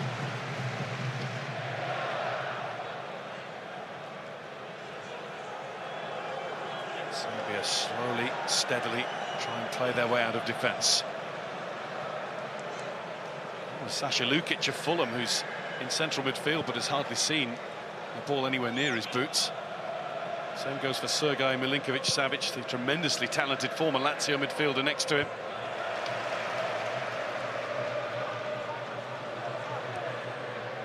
That was Lukic again. Živkovic, Vlahovic. Walker cuts it out, way before it reached Kostic. Pickford taking no chances. The right decision as well. Just been under a little bit of pressure with a mistake. No more encouragement to give them. If you have to get rid of it, there's no harm in that. Rajkovic looking for Mitrovic to win it, using his body against Stones. Very nicely laid off. Vlahovic is on the move. Here he is. Vlahovic's shot blocked at source by Gehi. Saka, what a bundle of energy he's been. Foden, just behind Bukayo Saka.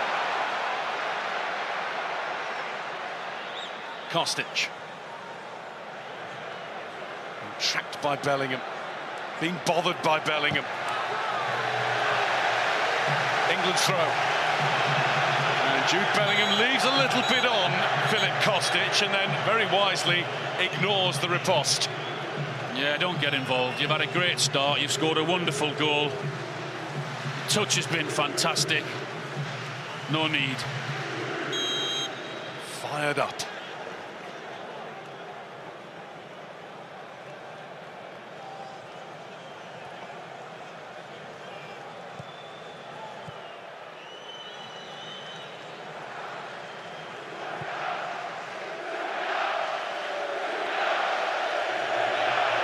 There's an ironic cheer from the England supporters at Serbia's fans trying to lift their team.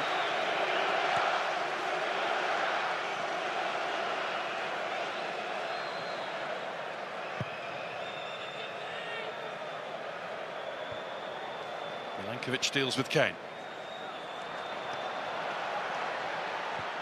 The Eagles getting on the ball much more often now. There's a little more urgency in their play. Vlahovic's pass is intercepted. Walker's on the move.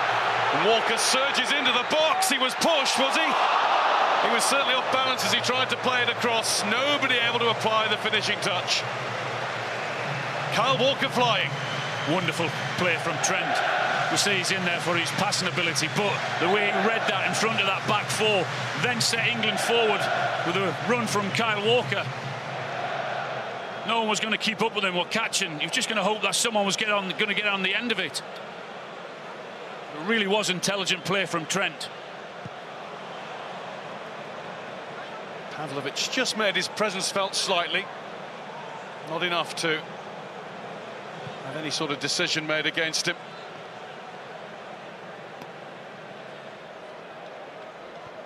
Walker at one point was just going to keep his head down and hit it.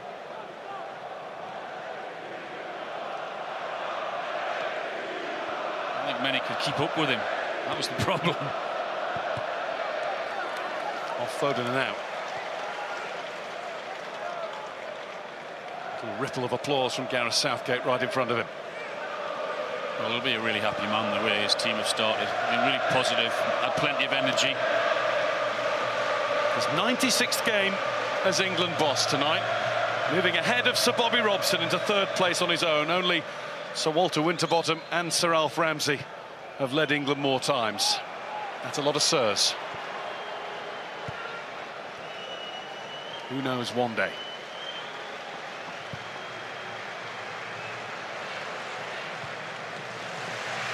Walker back to an applauding Jordan Pickford.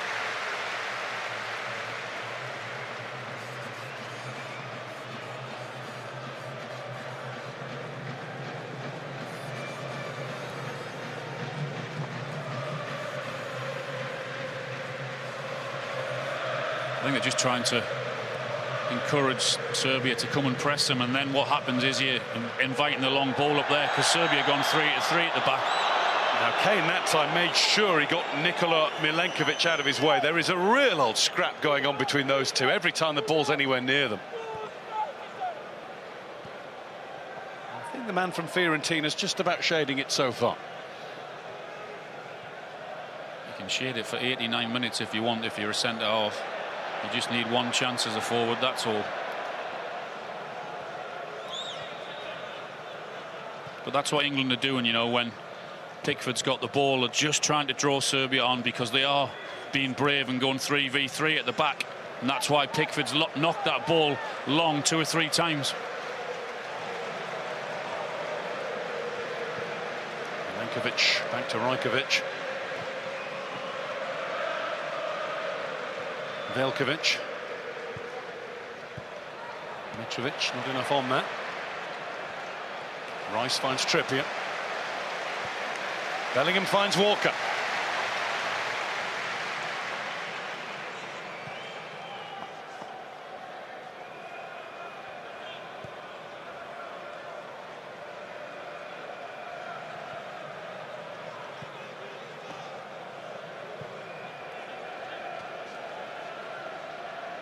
Gehi. You have just come in late. You've missed the goal by a quarter of an hour. Jude Bellingham giving England the early lead. 13th minute of the match. Serbia 0, England 1. It came from Bukayo Saka. He was trying to create again. Had to wait for the bounce. Bellingham. Nice quick footwork. And England get a free kick with Trent Alexander-Arnold just too fast on his feet.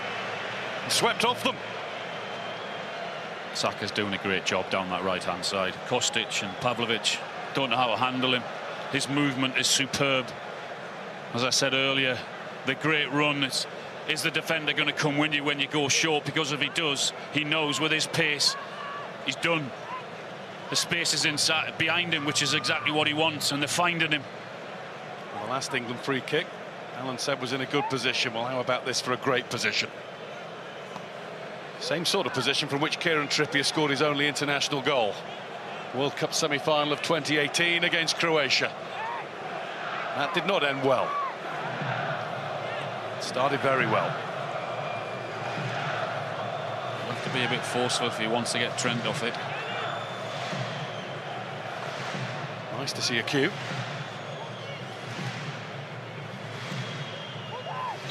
He was straight away across to the ball, was Trippier. I think he might be outvoted. Let's see.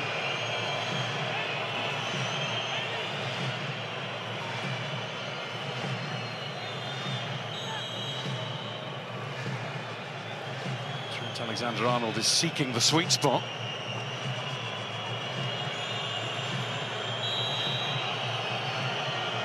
Trippier moves out of the picture. Here we go. Alexander-Arnold gets it wrong.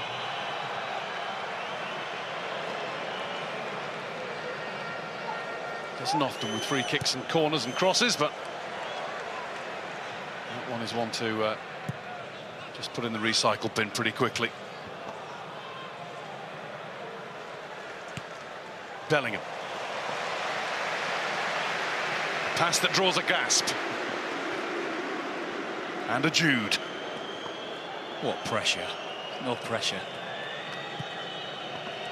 Saka, who's playing with just that sort of mindset.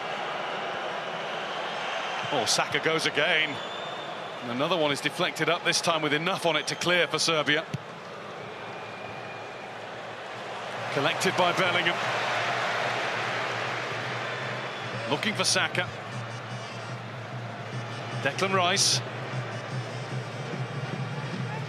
England really looking to put a squeeze on Serbia now.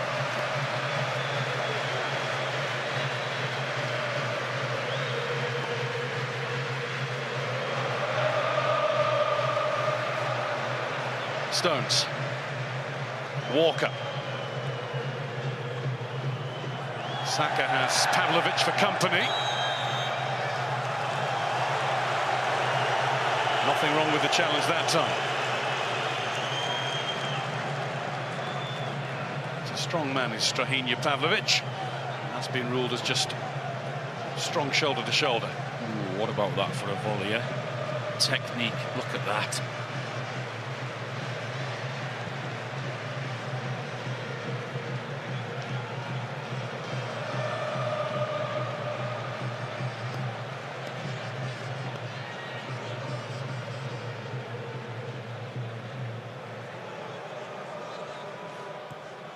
Milenkovic.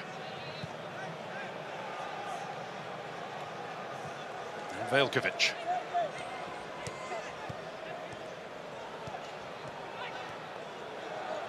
Živkovic.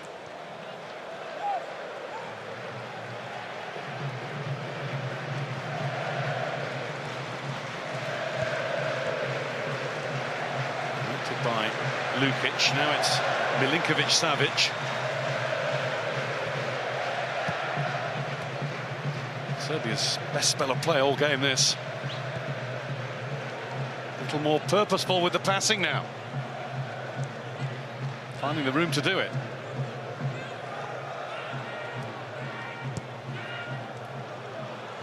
Lukic. Mitrovic dropping deep. Živkovic.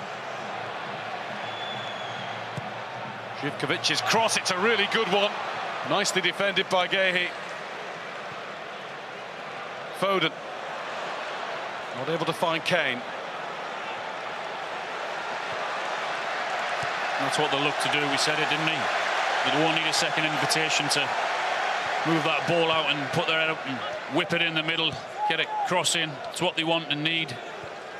And England can afford to have a high line because Mitrovic shouldn't run away from you too often, which is then squeezing and making the pitch a little bit smaller for them. He's dropping deep again. He's gone out to the right wing now. It's ironic that one of their best crosses of the night so far, and he was nowhere near the centre for it. But when that ball did go in, you know, Gahey was there again. He's had a really positive 33 minutes, he has. And that was a talking point, wasn't it, whether Harry Maguire, although he's injured, not at the tournament, would be really missed aerially. Okay, he's done very, very well there so far. John Stones too.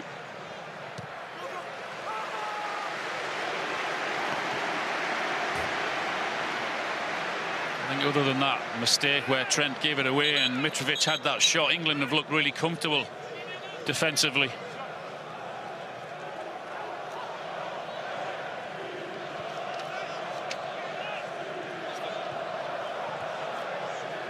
There's Lukic.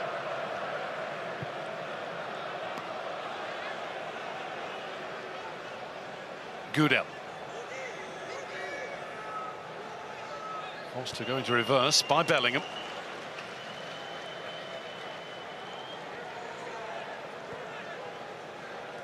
Velkovic.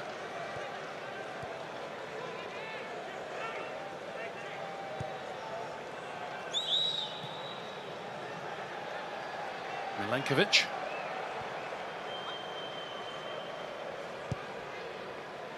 That one's going to be intercepted by Gahey.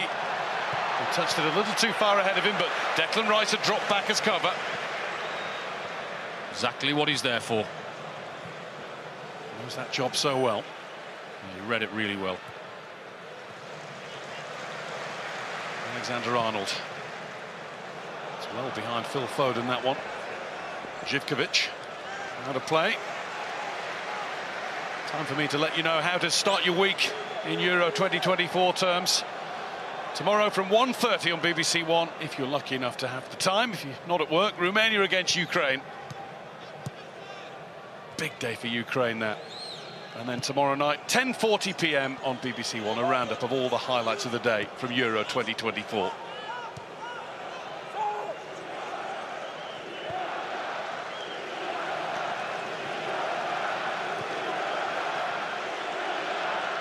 Serbia having more of the ball and trying to do something with it is getting the backing of their supporters and getting the backs up of England's. This has been a really good spell by Dragan Stojkovic's team, and here's Vlahovic. He's been bumped off it by Bellingham. He didn't seem to know that he was just behind him. Pocket picked. He's been everywhere, Bellingham, you know. And his goal, and his tackling, taking a couple of knocks as well, just like he did there. Saka takes over, and he has got the beating of Pavlovic and pulls it across. Foden unable to reach it. Give Saka the ball, let him run at Strahinja. Pavlovic. It's an easy game. Well, I mean, Kostic and Pavlovic down their left-hand side, England's right-hand side. They don't know what day it is. Every single time Saka's getting that ball, it's either a step over or the running behind. He's having huge success down there.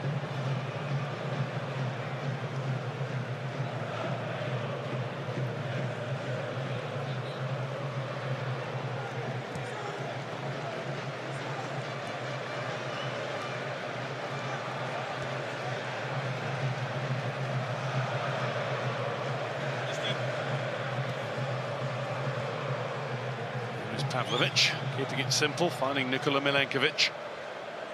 Now it's Velkovic. He was a Spurs hopeful once and had loan spells at Middlesbrough and Charlton. Lukic of Fulham. Mitrovic, who once was. And here's Kostic. Vlahovic leaps. Rice behind him. Velkovic, Živkovic. He's got the room. It's exactly what he wanted away from Trippier, but the cross didn't measure up, and it's Rice who walks away with it. Bellingham held on to again after a really graceful turn and good refereeing. On goes the game. And Bellingham is down again, and the referee is going to go to his pocket too.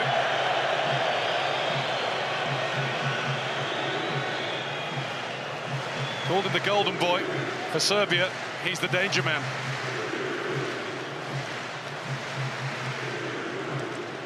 And when the Manu Gudel gets back to his feet, he'll get a greetings card. It's only a matter of time. He's been clattered 4 or 5 times already, Jude Bellingham. I know his touch might have just went away from him then, but his reaction was better than Gudel's, and he reacts and gets that ball quicker than him, and he's fouled again, and it was only going to be a yellow card.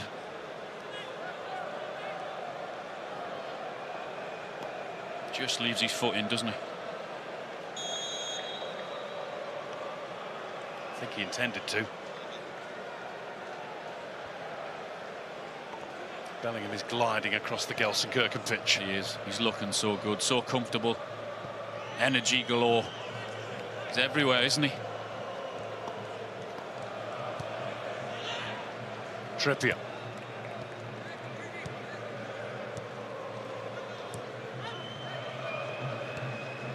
Rice. Oh, just woke up in the nick of time and then took a bump from Lukic.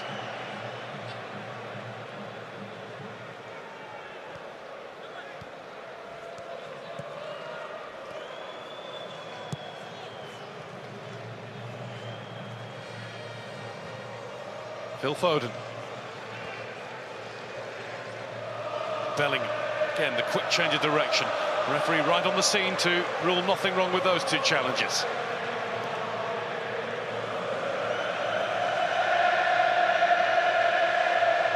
Rajkovic was dithering. He's actually put the ball out because treatment is needed. Filip Kostic, the player, down. He was trying to draw the ref's attention and in the end just played it out himself. England will give it back once Kostic has been tended to. He's had his socks tied into a knot by Saka. That's the problem.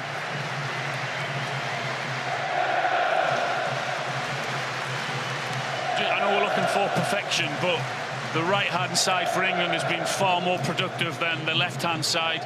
And I get that's understandable because of Trippier and because of Foden, but the product coming down that side has just been fantastic. Of course, it's led to that wonderful goal from Jude Bellingham. Timing of the run and the execution is magnificent. Who's that behind the mask? It always helps, of course, at major tournaments to have that little bit of good fortune, and England got it with the Saka cross. The pop-up off the deck, just the right height for Bellingham. And it's about time that England had a little bit of fortune at major tournaments.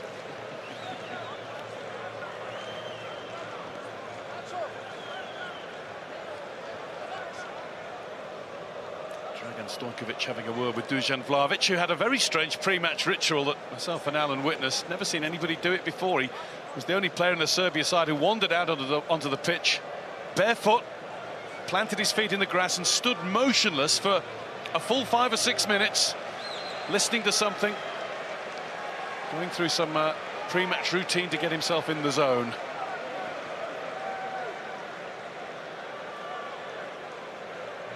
Not short on confidence, Vlahovic. He started out as a young man at Red Star. He insisted to everybody that he was the Zlatan of Belgrade.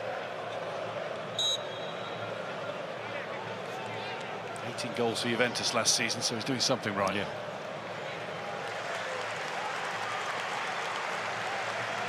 It was a big call, wasn't it, from the manager, whether he was going to play those 2 or whether he was going to have Tadic in behind him. Gone for the 2 of them up there. Been handled really well up to now from the England back 4. Stone's header.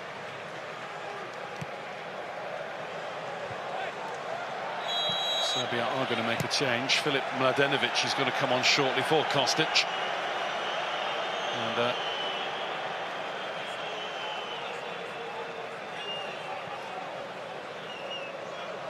John Stones is getting a finger wag from the referee here as Mladenovic gets ready. It's a straight swap, like for like down the left-hand side.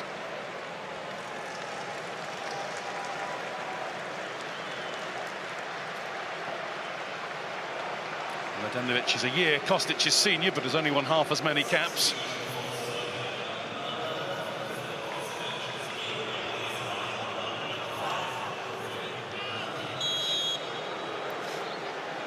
Serbia fans just getting a little more interested as they have the ball near to that England penalty area. They'll look to get it in there. Well, that would have been the idea if they could have done.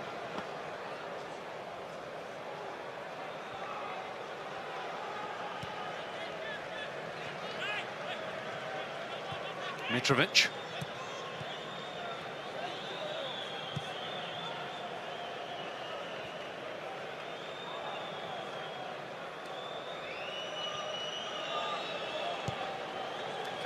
Back to Rajkovic.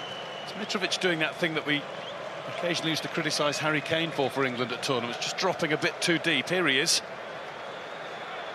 Losing out to Declan Rice.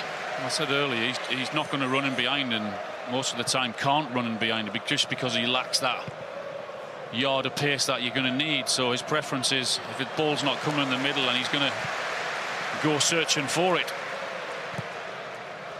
Harry Kane, in not doing that, staying upfield, is not getting any touches of the ball. I think last we heard he'd had one.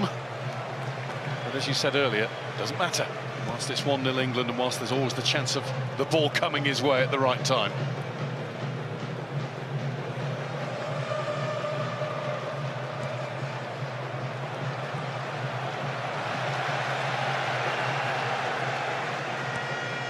Živkovic.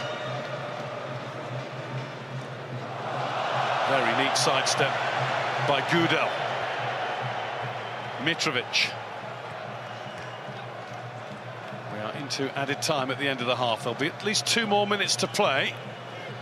And England maybe have just dropped off a little bit after such a promising beginning. There are cries of shoot. It's a chip in instead. Vlahovic was never going to get near it, didn't look ready for it. And Jordan Pickford has something to say as the ball sails behind for a goal kick. Just wasn't the right angle to play that type of pass, was it? England holding the line really well, the 18-yard box. Has to be some pass to get it in that in a tight angle.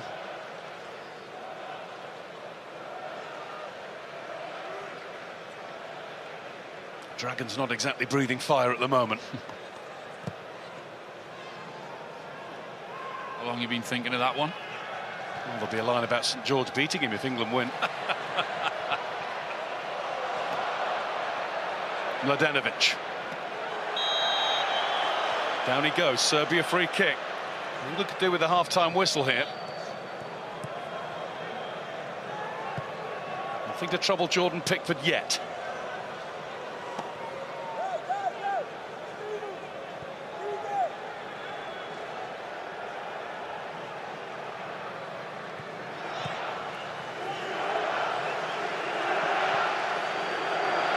Lukic. Živkovic. Lukic gets the crossover, and Stones, that was mightily awkward for him. He had to do it. He had to shovel it behind, however he did it. Probably didn't get the connection on the ball that he wanted, but again, no second thought. Get the ball in, get the cross in. That's their danger. A Serbia corner. Half-time is not just around the corner, it's pretty much here. And this is the danger for England. Milankovic is, of course, in there scrapping, but it's a really poor delivery. Exactly what Serbia didn't want. They are still pushing, though. But that will do it for the first half. And it's come at the right time for England. Pretty much dominant for 35, maybe even 40 minutes of their first half of Euro 2024. They looked accomplished and very, very comfortable on the ball right from the start. Reward came early, 13th minute. Jude Bellingham heading in from Bukayo Saka's cross. And the game isn't won yet. There's a lot of work to do. At the break, it's Serbia 0, England 1.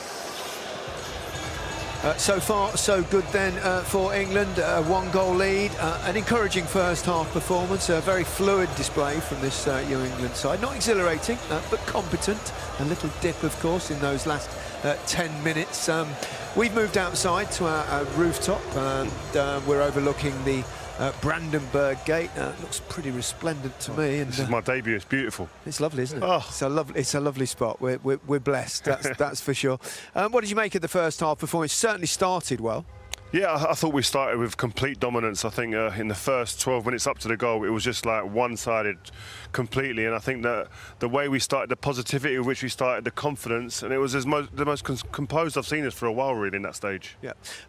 Teams, you're playing international sides, they're going to have spells in the game where they kind of dominate, and Serbia came back into the game. But overall, what do you think of England's performance so far, Cesc? I think for the first 20-25 minutes they were very dominant. They played like a proper team, big. I was expecting, to see the reaction of the midfielders, the number 10s. What are they respecting their roles? Do they have freedom? We saw that they have clearly a lot of freedom. They are doing the 3+1 with Rice being the more positional guy, and after Trent, Bellingham, Foden as well, they have a lot of freedom. They move around with a lot of intelligence. I think they control the game very well. But for me to make that next step, to be a proper team, they need that consistency to believe that they are dominant and to keep doing it as much as possible during the game, not give opportunities to the others. I think Mark Gay's been outstanding.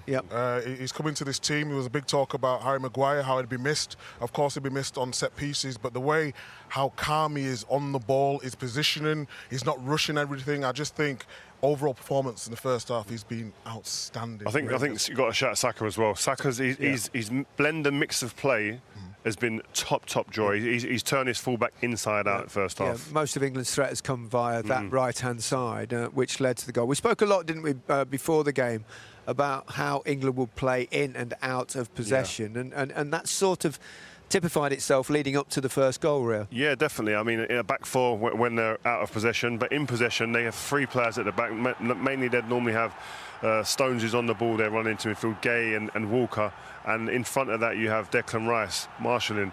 But the freedom of Bellingham, Foden, and Trent has been really nice to see. They get down on the right-hand side, but look at that, Bellingham ghosting into the box, making that he's. I mean, talk to me about that goal, please. It's just brilliant. We talk about Bellingham, and it's the timing. Whether he's playing deeper, whether he's playing a false nine, it's just timing to get in the box and then make that connection. He's been absolutely brilliant. Not just his header, his all-round game, whether he's tackling, whether he's passing.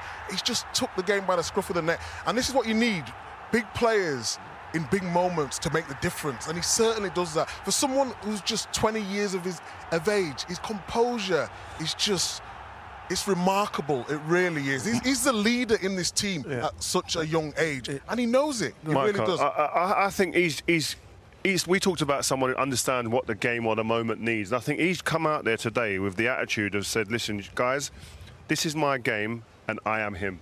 That's the vibe that he's given me. The way he's come out there, the way he's gesturing, shoulders back. He's just the way he walks around the pitch makes you think to yourself, this guy knows, believes, and understands that he is the guy. He really does. He's been all over this game, hasn't he? And huge physical presence as well, Cesc. Yeah, I think all the compliments he's getting, they are right and fair, but it's not only about being there. It's about the determination, the belief that he gives, to the team. It's not, when you have players like this, and you are a fullback or you are a winger and you want to cross, sometimes you don't even have to think. You know that someone will get at the end of it, and this is your guy. Bellingham, fantastic performance so far. Okay, 20 years old, Great attitude. He's just got everything. If he needs to mix it up, he will. If he needs to play, he will. And, I mean, I'm running out of superlatives to talk about him because he manages the game really well. That was nasty. That was nasty. And it's his confidence. Look at that. Through that pass. Look at the technique, man. The shape. That's I think the young call it full of confidence. Yeah, but I mean, everyone's at home and say, "Oh, we're going over the board with this guy," but we've got to enjoy our great players. He's had superstar billing before a ball was kicked. He's actually lived up to it. I think there was a lot of pressure, maybe seeing like Musiala and other people who had the billing before games produce. He's had the most touches in the first half, most passes in the final third for England in the first half. The guy's living up to expectations, and we need that from England players. That's perhaps been lacking from England, that kind of belief, someone to take you over the line, possibly further into the tournament. Obviously, there'll be tougher tests. There's a long way to go in this game. Serbia have shown at times that they are a threat, and Mitrovic nearly scored. I think Trent Alexander-Arnold lost the ball. Yeah, this is a little bit where I think it can be a punishment for England. You know, these little moments, lack of concentration. You know, you could become a little bit easy, and that's what they're waiting for. To be fair, you know, here you could get punished easily, but you know, it's also his first game internationally or second that he plays there in midfield. He's getting the confidence back, and for sure he's getting there. Sex, that clip there that's such a different position than a hard position to receive the ball when your back is to the other team on the edge of your box. When you know if you do lose that ball, they're going to get a shot at goal. That's what I think about when you talk about Trent. That's a different position from him. Normally he's facing the game exactly. and he's perfect. When he's on the fullback side, normally he's got always the line at the back, so he never needs to worry about anything really that's happening behind him. But obviously now he needs to adapt to this new position, but he's got the natural ability and the capacity to do it. Yeah, Kyle Walker, you talked about him before the game, whether he'd just sit, but he did cause a threat occasionally. Well, he had a chance forward. in the Iceland friendly to go forward. There was space in front of him, and what he does have, he has this electric pace, and he was on it from the get-go today. And he's 34 years old, and he's still running at this pace. I mean, he could have a little bit more conviction when he got there, but this is what we need from him: running into the space, making a difference, overlapping. I think it's helped by Saka as well, because Saka, like we said, has been outstanding. And yeah. Bro, at 34 years old, I weren't even going over the halfway line because I was scared I was going to pull something. This guy is motoring as quick as anybody in world football right now. It's crazy. In his career he could have had this little bit of composure in front of goal in the last final moment, I think we could be talking about one of the best fullbacks in history of football. I agree. And he's just joined us up here on the roof. took me aback just for a second. I wasn't expecting him. You've seen a lot of fluidity in this England team, Micah. Players playing in different positions, swapping positions at times. Phil Foden coming inside, and these are the average start kind of positions of that first half. Yeah, it's just look how high they are. I think that the great thing we talk about Southgate being sort of, would he be brave enough today? Would we see rotations in midfield?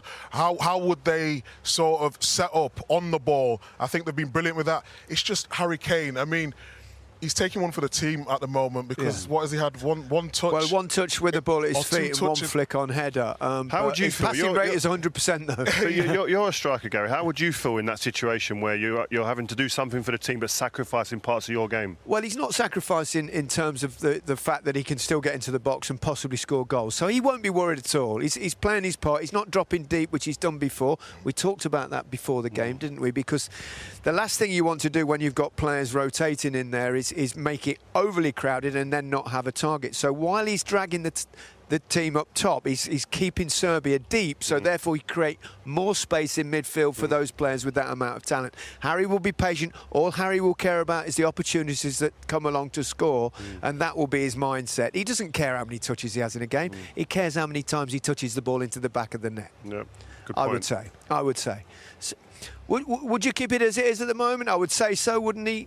Gareth, he'll be pretty pleased with most players. Some have been a little bit quiet, some have been busier. Yeah, I think we mentioned before the game as well, down that left-hand side with Trippier. I think he's been really high and wide. Foden's coming into them central areas but not being in the game as much as we like. So I think for the next 25 minutes he'll keep it the same. Sess, there tends to be a feeling, I think, sometimes with English football fans that they want a little bit more excitement, a bit more going forward. You played in a team that won major tournaments, and sometimes you were happy just to keep the ball. You win game 1-0, 2-0. Is that the case? You've got to be patient and not over-chase things? Yeah, but you cannot be complacent, you know. And the most of the times that England have suffered in this game is when they were a bit complacent, a bit passive, and they started to drop deep. Like at the end, you know, they conceded a few crosses. They need to keep going. Like we were saying with Rio before the game, they need to keep the line high, especially against these two strikers that they don't attack the space very much. They are very big. You need to keep them offside as much as possible and out of the game. Yeah. Okay. We'll be back with the second half very shortly. All smiles here, and all smiles there as well. This might help.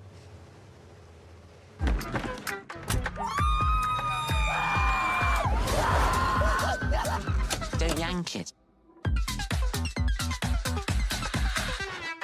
This sounds dangerous. What? It is. Come on in, Charlie likes potatoes. What's that smell? Oh! Now he's laughing. I'm absolutely buzzing.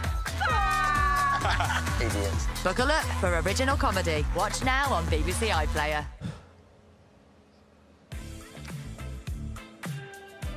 keep across all the latest news from the Euros via the BBC Sport app. Download it now. A reminder that this game is available to watch in HDR on iPlayer. And we're back tomorrow afternoon with Romania versus Ukraine from 1:30 on BBC One and iPlayer. 2 words. Blowing up. This is hard work, long hours, high pressure. You're in over your head. I'm gonna do whatever it takes. People's lives are at stake. We are so dead.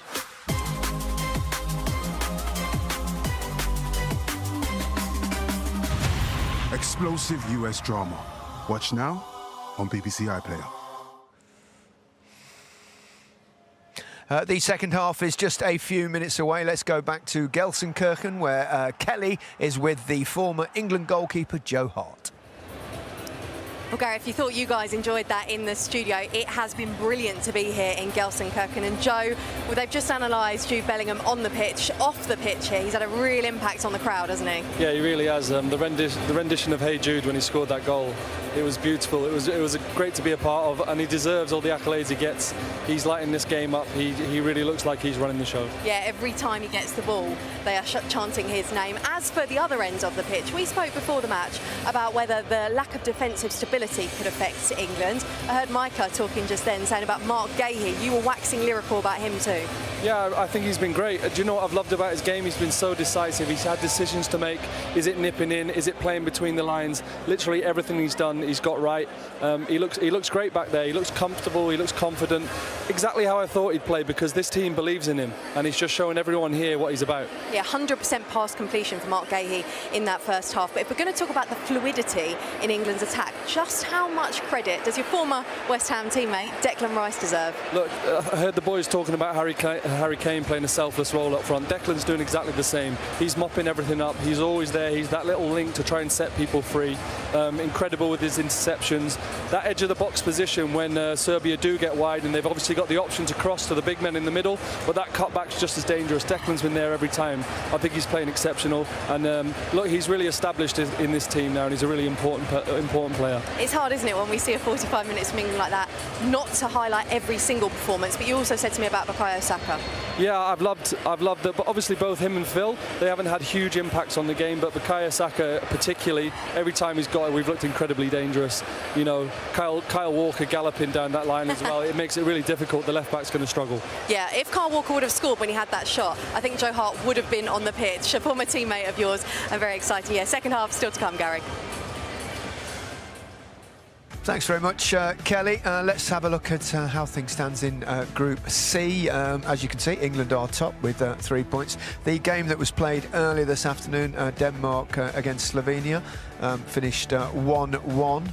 And as it stands, obviously, Serbia at the bottom. England's next game will be Denmark. That's on Thursday.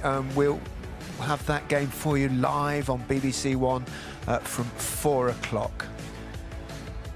So, second half, we're looking forward to that. We've been attacked by big hornets flying around. Can we talk about Joe's tight T-shirt for a minute, though? If you really for want extra to, medium there, the guns were pumping. He's curling the mic. Every time he talks, he's curling that mic. I think he's trying to compete with you, Big Meeks. No. I think he is. I suppose, given the fact that England kind of sat back a little bit for the last 10 minutes of that half, it was a good opportunity for Gareth to kind of reset things. 100%. I think in there he'd be telling them, listen, guys, be aggressive, and by that I mean be on the front foot. Do not get pushed back into your own box. Like we said before the game, the only real danger they pose is from wide areas, playing the ball direct into Mitrovic and Vlahovic. So stay away from that, engage wide if you can, and just make sure that you're comfortable and composed in possession, but concentration is vital at this stage. What's the key, Cesc? Keep going. The average position shows that the English team is very, very compact. They're very together. You know, to play good football, you need to be very close to each other, make short passes, attract the defenders to create the spaces in behind. So I think they need to keep going and do the same thing. Concentration. That's all you need. Patience and concentration in that second half. Do what you did in the first half. OK, let's rejoin Alan Shearer and Guy Mowbray. Thank you, Gary. Well, before we get going again, it would be remiss of me not to add the commentary team's best wishes to Alan Hansen. And to send our condolences to the families, friends and fans of those who we've sadly lost these past few days. Kevin Campbell, the Millwall goalkeeper Matthias Sarkic, and Tommy Banks, who's passed away aged 94. The Bolton left-back played in the 1958 World Cup and was England's oldest surviving ex-player.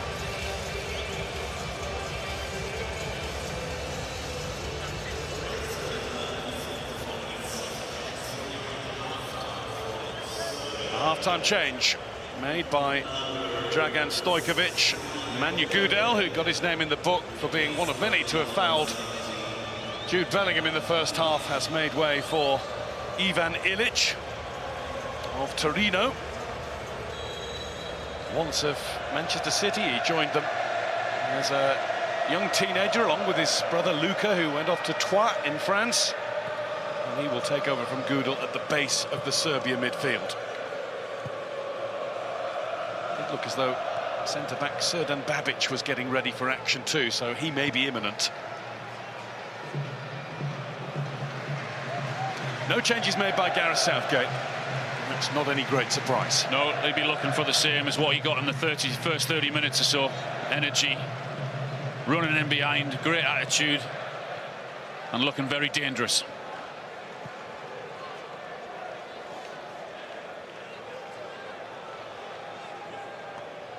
Milenkovic.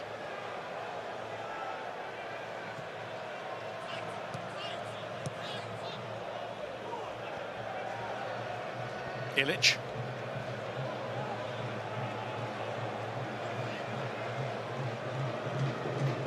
Ilic takes his time to find goalkeeper Rajkovic.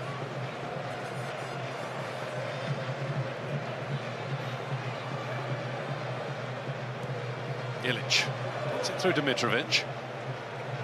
Mitrovic tried to put on the power. Bellingham stretches everything to get something of the ball. The referee's quite happy for the game to continue. He's done that well, the referee, you know. He's let play continue when he's had to and been decisive also. Been impressed with him up to now. He's been on the scene many years, Daniele Orsato. Through the Champions League final in 2020, PSG Bayern, the COVID final. Kane touching the ball. And a deflection off Daniele Orsato, who's got himself in the way just as we praised him. Means that the game's got to stop. You made that happen. It always happens. How many times does that happen?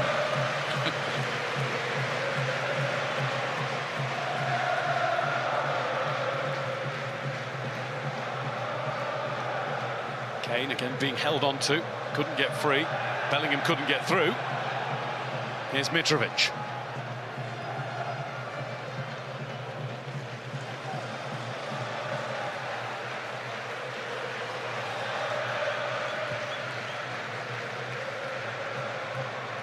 Walker challenged by Vlahovic. Mladenovic is on his bike down the left. Milinkovic-Savic with the tuck-in field.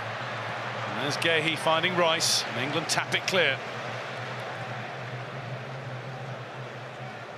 Kane immediately. Milenkovic muscled into him. I get the feeling you'd have liked playing against Nikola Milenkovic. Yeah, he's having a good little battle there, hasn't he, with Harry Kane? Serbia try and get through. It nearly worked for them. A combination of Rice and Gehi who stopped them, and now Saka is all on his own. Pavlovic trying to be all over him. Tug of the shirt hasn't stopped him.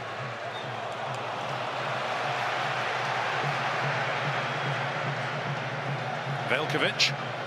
Declan Rice just doing good work again, you know, on the edge of his own box, just getting that vital last touch. Important time. Pavlovic safely back to Rajkovic. We're seeing just a little bit more of an ambitious, positive approach from Serbia now. Might just open the game up that little bit more.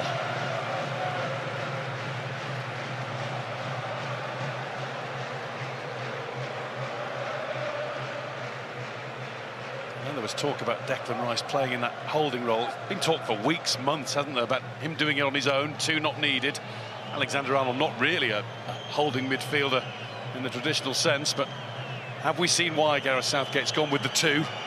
Yeah, I think up to now it certainly worked very well. I think Trent's looked comfortable in there. There was just one mistake in the first half, and he gave the ball away. But other than that, I mean, at times he's been the defensive midfielder himself. I said in the first half when he won that ball and then set England forward. So it's definitely working at this moment in time. Bellingham is not averse to dropping in and making it a 3 at times. In fact, quite a few times.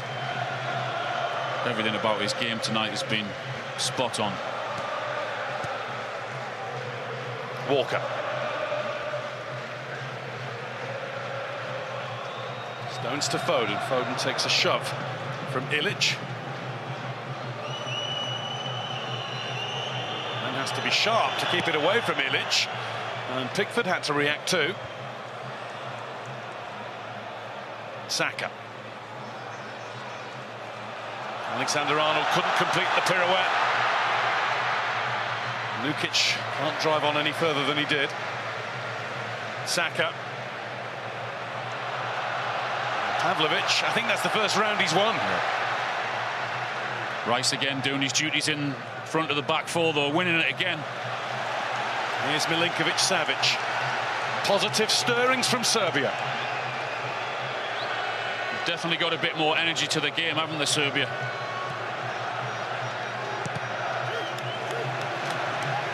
They were sort of sitting there and waiting for England to attack them in that first half, but they've come out with a little bit more fight about them.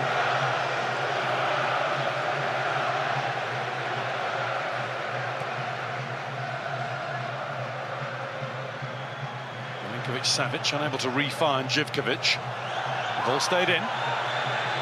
Rice. Gehi.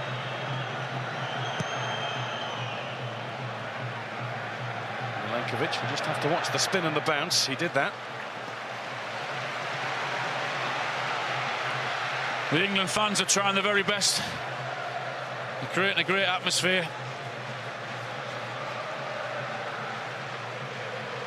There's a little more anxiety in those voices now than there was for large parts of the first half.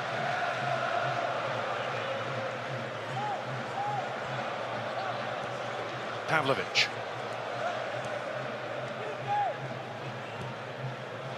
Milinkovic-Savic with the dink forward up to Vlahovic. And Vlahovic gets past Gehi. And Trippier can't hang around. Very coolly cleared. Pavlovic has caught Saka napping. Mitrovic. And Pickford will get it. And Declan Rice flaps his arms around. Gehi claps his hands and England call for calm. Well, it's the Serbia fans that are now backing it. And that's been the difference, is that they're now competing for balls. They're now trying to get in front of Saka. That wasn't happening in the first half. Manager's definitely given them telling off at half-time and demanded more energy from them. We saw Babic, left-sided centre-back, with his bib off, and I just wonder, the way Strahina Pavlovic has started this second half, I think Dragan Stojkovic has said that you've got 10 minutes or you're hooked. Well, he couldn't get near Saka. I mean, Kostic wasn't at the first half. He went off injured and he couldn't cope with him, but he's definitely got a better attitude in the second half and getting a lot tighter to him.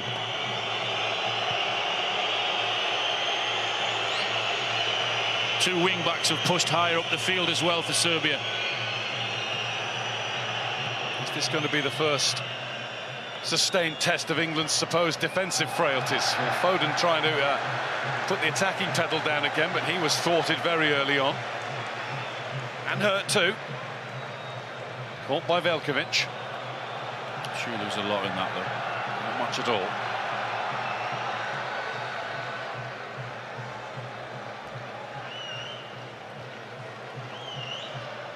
Milinkovic.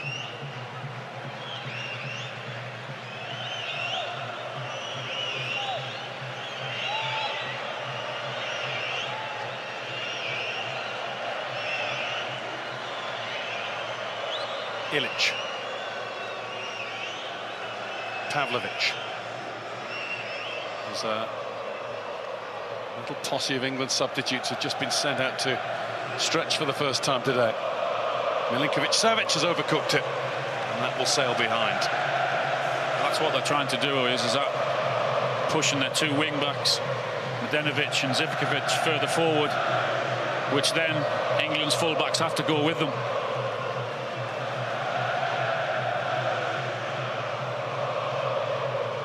Dragan Stojkovic encouraged, as are the Serbia supporters.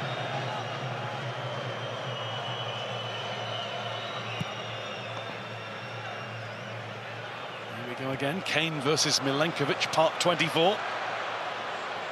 Mitrovic.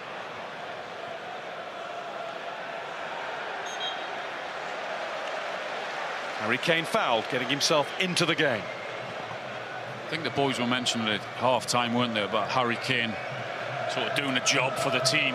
I think it's really important that he doesn't come back into his own half. Let the midfielders get on with it. They need a focal point up front, particularly at the minute when they're under pressure. They need him up front, not coming into midfield, just to try and ease that.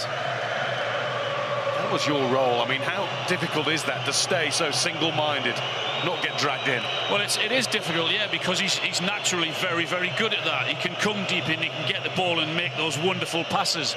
But I think in this game, the way it is at the minute, they need him certainly more up front than they do in midfield. Here's Trippier pushing on.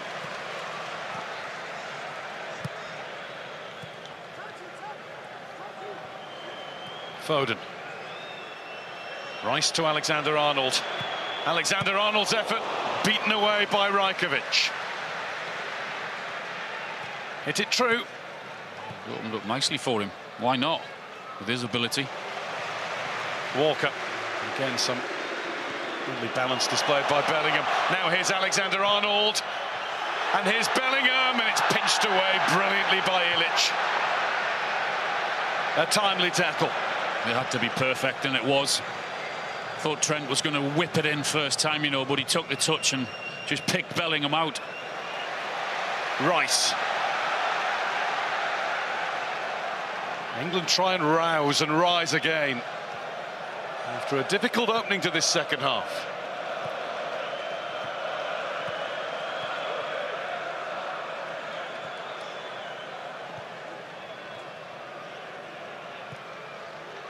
You're not going to have it all your own way, you know, for the whole 90 minutes. There are times when you're going to have to suffer a little bit. This is international football.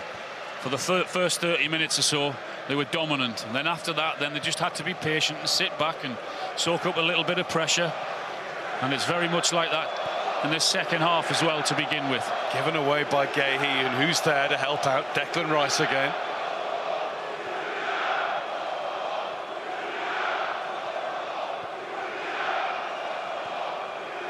Alexander-Arnold.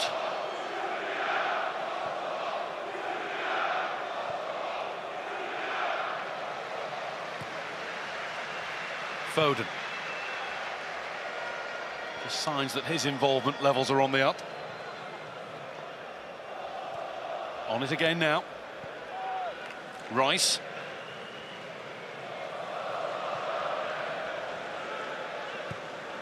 Alexander-Arnold, it won't ricochet Kane's way, it will go straight to Rajkovic instead. You just see Phil Foden throwing his arms around, and he's right, you know, you just need to keep the ball because they're under pressure. You don't really need to give it back that quick and that easy. Lukic.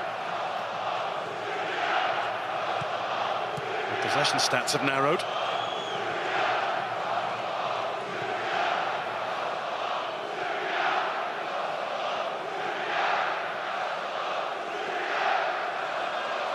Milenkovic allowed to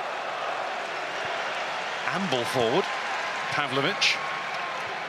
Mladenovic away from Stones, and Stones back to half block the cross, and Pickford will have to pick it up quickly, and has. Mitrovic down.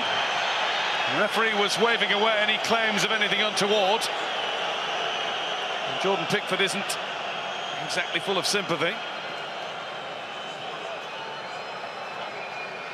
I think it's Trippier, isn't it? He just blocks Mitrovic, and he's looking for a penalty there, but no, you know, it's really good play from Trippier, not allowing him. There's a little push there, isn't it? And that's what the Serbian players were running to the referee for.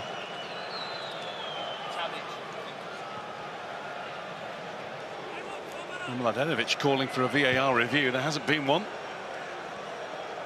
There was never any call for one. There is plenty of activity in both technical areas, though. Steve Holland and Gareth Southgate have just had a word with Harry Kane and Jude Bellingham. We can have a little review of our own. No. Trippier can't allow him to get across him at that near post. And he didn't.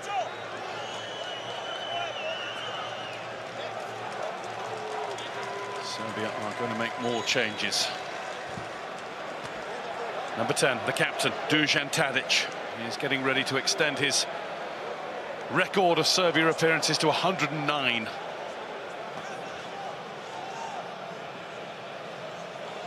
And the big striker from Milan, Luka Jovic. Well, he's not so big, is he, compared to the others? He's going to come on as well. So Mitrovic is off. That was his last involvement, trying to win a penalty for his team. Hasn't had too many chances. Can't recall a proper chance worthy of the name for him tonight. Well, he had one, then Trent gave it away in the first half, didn't he, when the ball fell to him on the edge of the box. Had that shot that just went wide. Other than that, he spent a lot of the time coming short. So Jovic for Mitrovic is one change, and Tadic for Lukic is the other. And that will just give a little bit more attacking dimension to the Serbia midfield. Yeah, that was a big decision he made before the game, and to not include Tadic. I know he's getting on a bit now, but it's still an integral part of this team. The way they try and link up with him and try and find him in the middle of the park to link things up.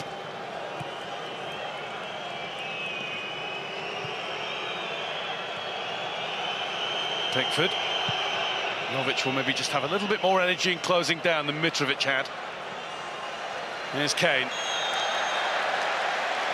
Shrugged off the ball. Enough for a free kick. Conceded by Milinkovic-Savic. Yeah, it was very similar to what they're doing in the first half, and that's why Pickford's going long again with that ball. 3v3, and Kane on this occasion does really well in holding the ball and protecting the ball, which you have to do, and that's why I said he has to stay up there, because that's what he's got to do for his team. So we've seen 4 Serbia substitutions. Do England have to think about altering something now? I don't think it'll be long, no. I think he might look at the left-hand side and introduce a little bit of pace over there. I don't know. I think certainly not the threat that we posed on the right-hand side has happened on the left, has it? Trippier and with Foden. With all the subs warming up, Cole Palmer has been most vigorous with his movement.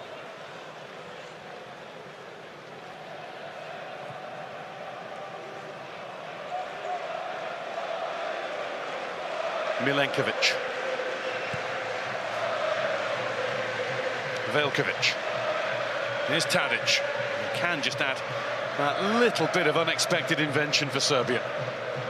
That's what he's been brought on for. We'll be looking to him at every opportunity to see if they can get the ball into his feet.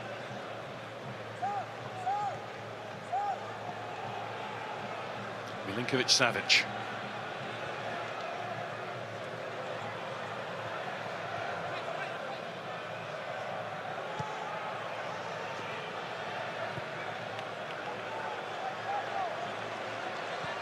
Pavlovic.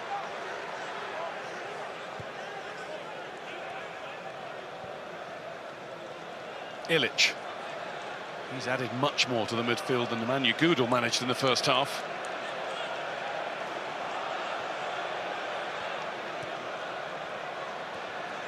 Just up the tempo with the passing. Pavlovic. Lovely flick. Mladenovic. Back with Milinkovic-Savic, and it's not a bad cross in either. Pickford thought about coming for it, leaves it to Walker. Trippier's header out. England having to soak it up. Play the defensive sponge. Much better from Serbia. They're moving the ball a lot quicker as well. They're more aggressive in everything they've done in the second half. Here's Mladenovic. Just a little too much on it. Foden bringing the ball down from the sky when quite a few managers tried to put the foot through it and walloped it. That's what I mean, you know, with Harry Kane. He needs to stay up front. As frustrating as it is, because England are suffering at the minute in possession. Now, when they win the ball back in the defensive area, they need him up there to hit him, to give them that out. Ilic, the Serbia voices are getting louder and louder. The Serbia threat levels are rising too. Otherwise, the ball just comes straight back at you. A gamble taken by Trippier and it didn't pay off. Tadic plays it through and Jovic couldn't finish it. That's what they brought Tadic on for, exactly that, just to add that little bit of creativity, that little bit of quality. And he did, and they just couldn't find that final touch. Not quite far enough in front of Jovic. Shouldn't have any sort of one or two touch attempt.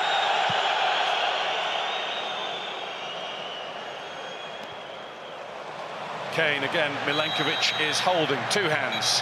Free kick England.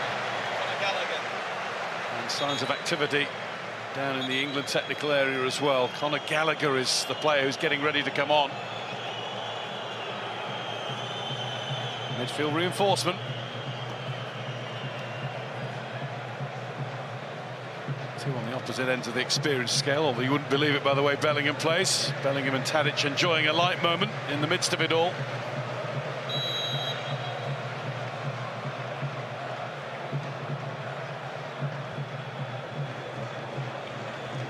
Walker, and there's Kane holding it, bringing in Alexander-Arnold, who brings a corner. Good play. England's first of the match.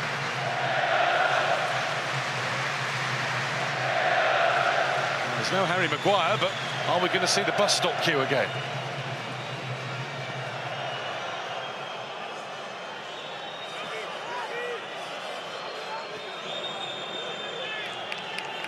Something a bit different, it seems. The referee, first of all, just wants a word with those lurking. Jude Bellingham is the player who was just standing in front of goalkeeper Rajkovic, not doing anything wrong for now. Trent Alexander-Arnold with the England corner. Out comes Rajkovic decisively. Foden. Rajkovic hesitant.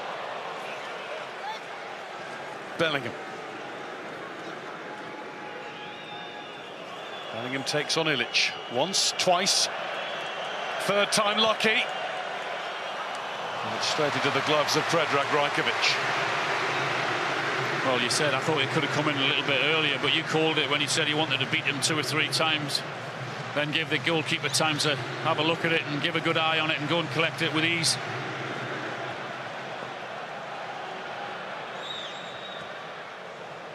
He's looking at Conor Gallagher to add a little bit of energy into that midfield, because that's the one thing that's been lacking, isn't it, in the second half from an England point of view. Can't get enough of the ball. Jovic and Vlahovic in the box. Coming Vlahovic's way. Milinkovic-Savic. Foden with the knockdown to Trippier. Rice now. And it's straight out of play. The tidy rhythms, the precise passing that we saw in the first half an hour seem long gone. And England make the change. Trent Alexander-Arnold. He's going to make way, and on will come Conor Gallagher to play alongside Declan Rice in the midfield for the rest of this.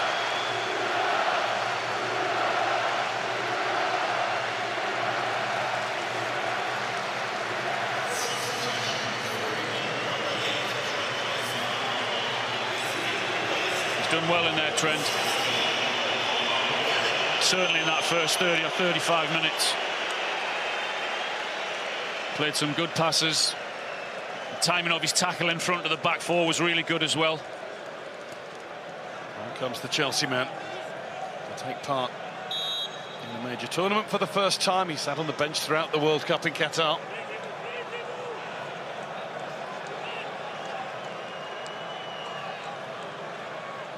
First bit of work is a defensive job. Ricochets up. Tadic tries to get there. Looped into the box. Saka times his jump well. Lovely footwork from Pavlovic. He's gone from a 3 out of 10 to a 9 out of 10. Absolutely. I mean, Saka hasn't gone past him once in the second half yet, has he? When you look at that first half, the number of times he got the ball and went past him and Kostic. Not once yet in the second half. Flicked up. Pickford should get it. Oh, thought he was going to catch that unchallenged. Thought he should have. Walker ducks out of the way.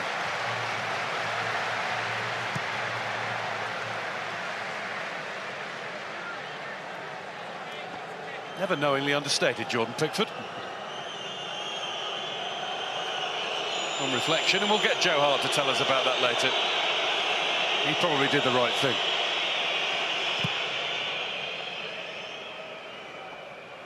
Kane, nicely collected.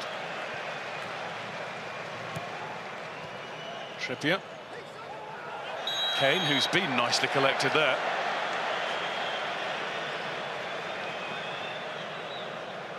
Got to try and take the sting out of this game, England, you know.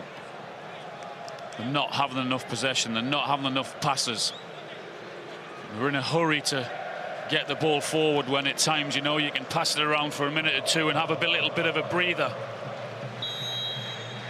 Sends a few nerves down between Steve Holland and Gareth Southgate there. The chewing is a little more pacey. Lots to chew on. Fired in by Foden. Here's Saka waiting to pick up the pieces. Saka uses his left. Knocked back in, and Rajkovic.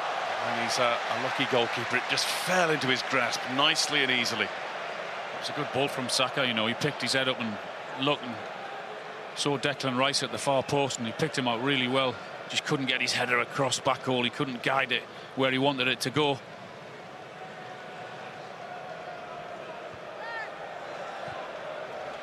Foden. Falls backwards. And even further back from Gehi to Pickford. I'll tell you what I've noticed, Al. First half, we were sitting quite comfortably. We're both on the edge of our seats now, rocking. Wouldn't be an England game at a European Championship or a World Cup without a little bit of suffering and anxiety, would it?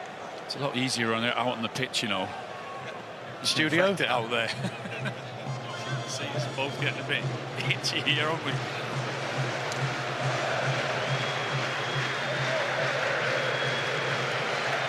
Walker's throw. Saka. Absorbed the bump from Ilic. Here's Trippier supporting Bellingham if needs be. Foden.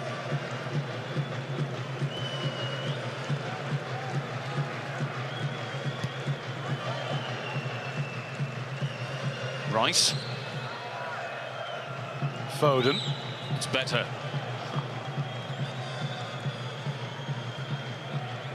Obvious signs of a way through. Rice. Foden.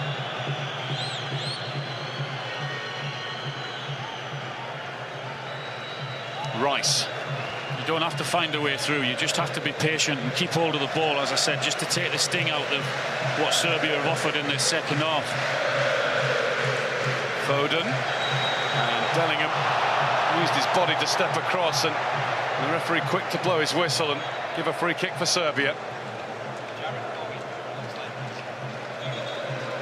Tadic knew exactly what he had to do to get the free kick. And a Serbia change. Živkovic is off. They're going for it now. On comes Veljko Birmančević, who's had a brilliant season with Sparta Prague. 22 goals. Double winner in Czechia. Will be more of an attacking threat down the right than Živkovic has managed to be for the most part.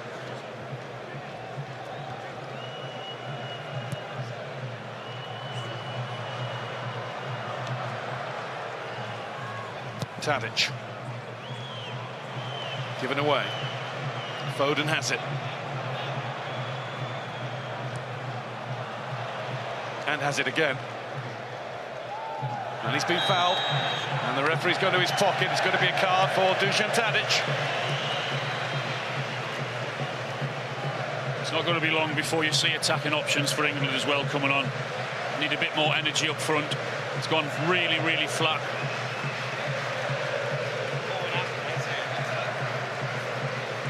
I think we're going to see one of those right now once the referee's got all the admin done after the booking of Tadic.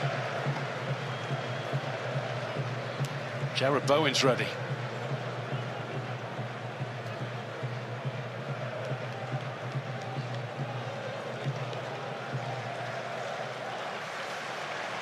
And the change is happening. And it's going to be Bukayo Saka, so like for like down the right-hand side. Saka sparkling in the first half. He's had his moments in the second, but not been able to be quite so dangerous. Yeah, they couldn't get near him in the first half. Just not really had enough of the ball in the second half, and you can understand why he's trying to look at Bowen and give him a little bit of a rest, but he was unplayable in the first half. Couldn't get near him.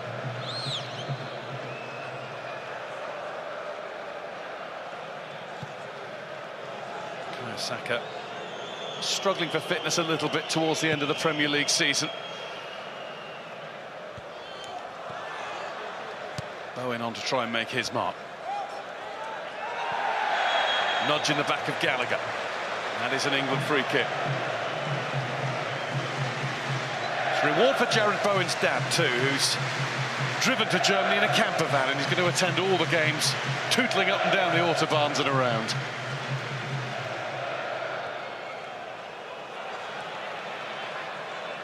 Here he goes. Bowen got the half a yard he needed, and it's off the bar. Harry Kane's first chance of the match. That's the one touch that he's wanted and hoped would come along. He just couldn't get it, guide it beneath the bar, could he? And it looked as though he had got above the ball. I thought that was going to go bouncing down over the line. This is how close it was. It's a great save. What a save. Brilliant work from Bowen on the right-hand side. He went past him and just dinked it in, didn't he? And said, go on, get on the end of it, which he did. It's a fabulous save. Predrag Rajkovic has just kept Serbia in the game.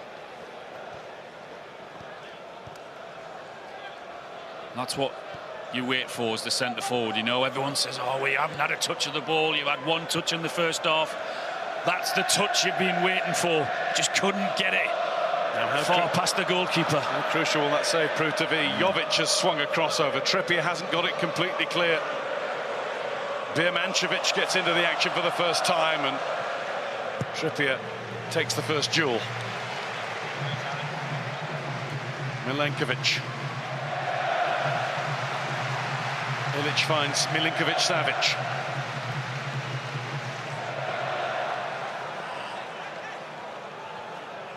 Birmancevic.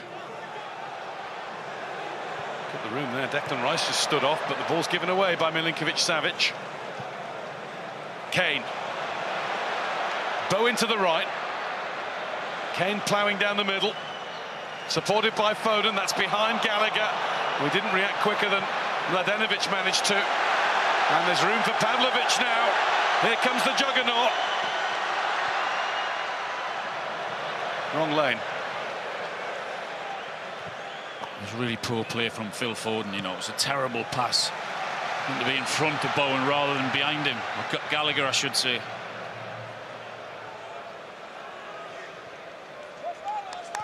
Bowen. Lively start since coming on. And Kieran Trippier is down, and England will put the ball out as a result. Kyle Walker's done that. Of all the positions for England to suffer an injury blow, left back would not be the one you'd pick. A little glance down the substitute seats from Gareth Southgate to see Luke Shaw's whereabouts may be. Or maybe he's not fit to play any part. He has been named, but he's not up and running down the touchline. As we look back again at the save from Rajkovic, just enough gloves on the ball to keep out Kane. It's great strength for Harry to hold off the defender. Keeper goes back to his right-hand side. You can see his reaction there. Absolutely delighted with himself, and so he should be.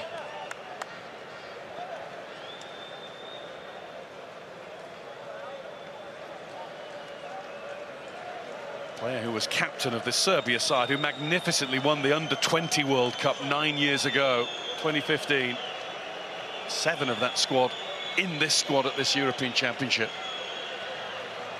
Trippier has got back to his feet and doesn't look too bad now. Seen that somewhere before, haven't we? Players going down injured in the last 10 or 15 minutes just to take the sting out of the game. I'm not saying he has, I'm just saying it's an option. I couldn't even do that. So he must be all right.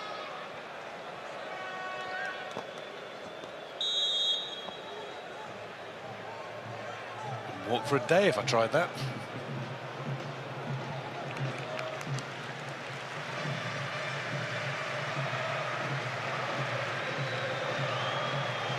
"80 minutes have passed. Still, Serbia 0, England 1. 13th minute goal from Jude Bellingham. England need support and they're getting it. Yeah.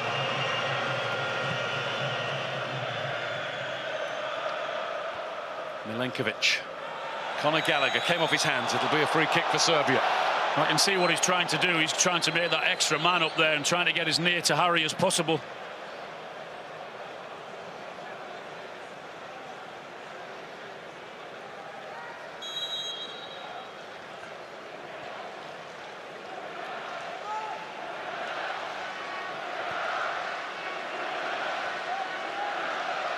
Milenkovic finds Pavlovic.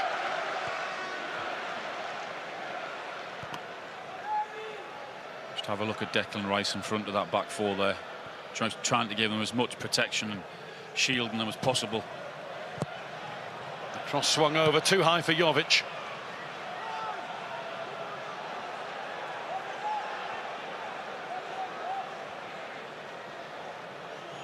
Tadic. Another one that's too high for Jovic, but it's nicely collected by Vlahovic. Oh, great save, Jordan Pickford. Not a lot to do for most of the game, but when needed, he reacted spectacularly, and what a good effort it is from Vlahovic. A great effort from Vlahovic, and we've just been praising Rajkovic at the other end for his save. That could be equally as important from Jordan Pickford as well. That's what Dusan Vlahovic can do. The unexpected, that was a bolt out of the blue. I just wasn't expecting him to shoot from there. Thankfully, Pickford was. Here comes the corner. Drilled back in. And Pickford was making the save. Kane was saving it for him, and Harry Kane punches the air in celebration of his defending. You've got to stand tall here, England. They're under huge pressure. One good save from Pickford, and then Kane offers again the protection in front of him. And there's that save over. He's just pushing it over the bar there, isn't he, from Vlahovic? The Zlatan of Belgrade, indeed. Stopped by the banks of Washington. I think Pickford might have got there, you know, but you can't take a chance there if you're Harry. You just got to get your head on it and get it away. Did really well.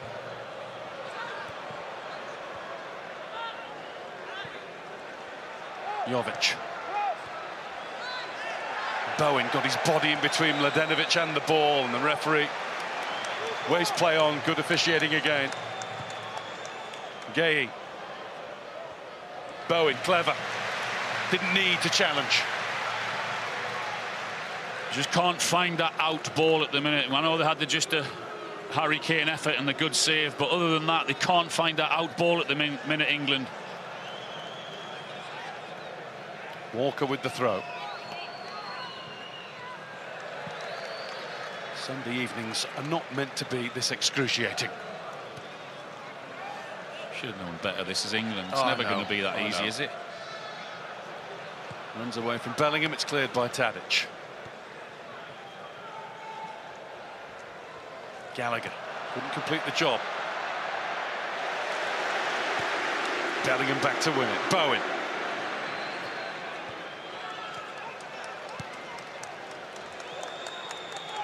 Stones back to Pickford. He's picked out Bowen with an absolute beauty. Great pass.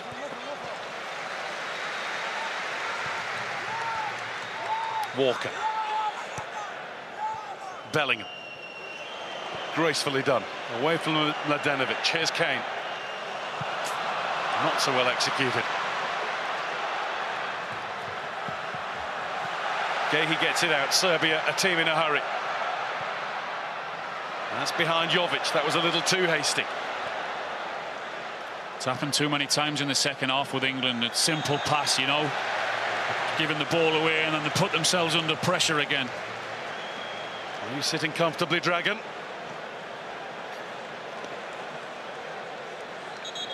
Taking a seat to calm himself down. Why, tell me why. Jude Bellingham's number is up. Jude Bellingham set the bar for this game very early. It's been superb. Even in the second half, you know, I mean, that's his wonderful header, but in the second half, when England had been under pressure, he still wanted to run around and offer himself and get the ball and try and help his team. And off goes the soon-to-be 21-year-old to be replaced by a young man who's only just turned 19. This is Kobbie Mainoo's competitive debut. Come to the fore in the second half of the season with Manchester United, starting their last 22 Premier League matches. What an FA Cup final he had.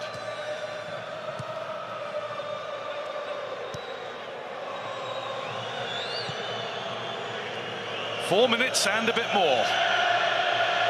Might feel like a little bit longer than that. Pickford. Over the head of Milenkovic. Kane doesn't quite have the pace to get there before Pavlovic. It was won by Rice. And in doing so, he committed a foul, in Signor Rosato's opinion. Free kick for Serbia.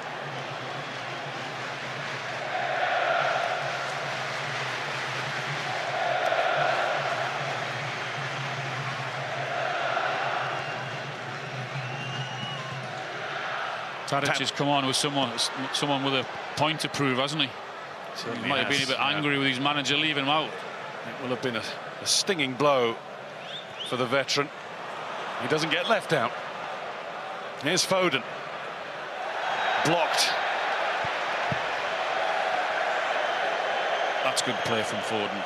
Just give your team that break. That's not, though. You don't need to give the ball away that cheaply when you've just got it back. Furious arms being waved from the England coaching staff. Tadic. And somewhere watching Pep Guardiola's doing his nut too. It's that stage, isn't it? Keep the ball, win the game. It sounds easy, it's not. Mladenovic, what a good cross, and well headed away. John Stones. Pep would have enjoyed that one. Bowen. Got to it first. Throw in for Serbia, already taken. That's why you can't take an early free kick, quick free kick like that. Take the sting out of the game. There's not long left. You're winning. Milinkovic-Savic. Mladenovic. Easily beats Bowen. Milinkovic-Savic! Like an arrow, wide of the target. And Pickford screaming at someone to get out and close him down and don't allow the shot. And he's right. Not for the first time in major tournament football, England have been indebted to their number one. Yeah, absolutely. He's pulled off a wonderful save. You can see how angry he is. He doesn't want to be facing shots like that in the last few minutes. He needs his players to close him down and keep the ball.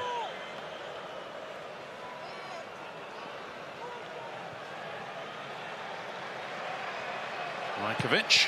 It's Kobbie Mainoo who was getting in his face. Kane.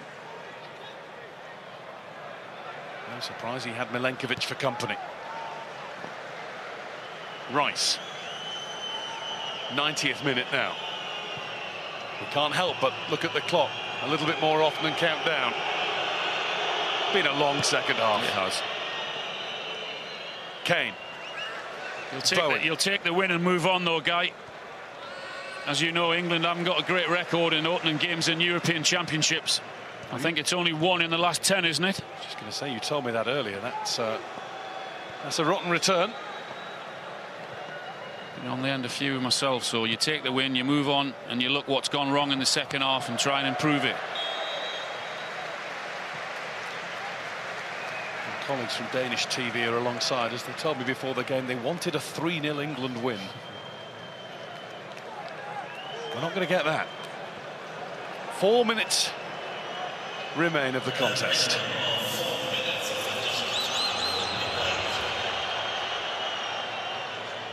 It's on to Denmark next for England.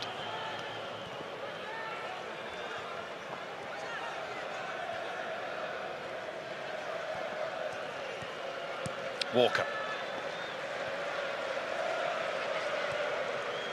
Gallagher. Gallagher was fouled. He given Mainu a little bit too much to do, actually. And England will be happy to hear the whistle. They'll be even happier when the long blast on it comes from Daniele Ossato.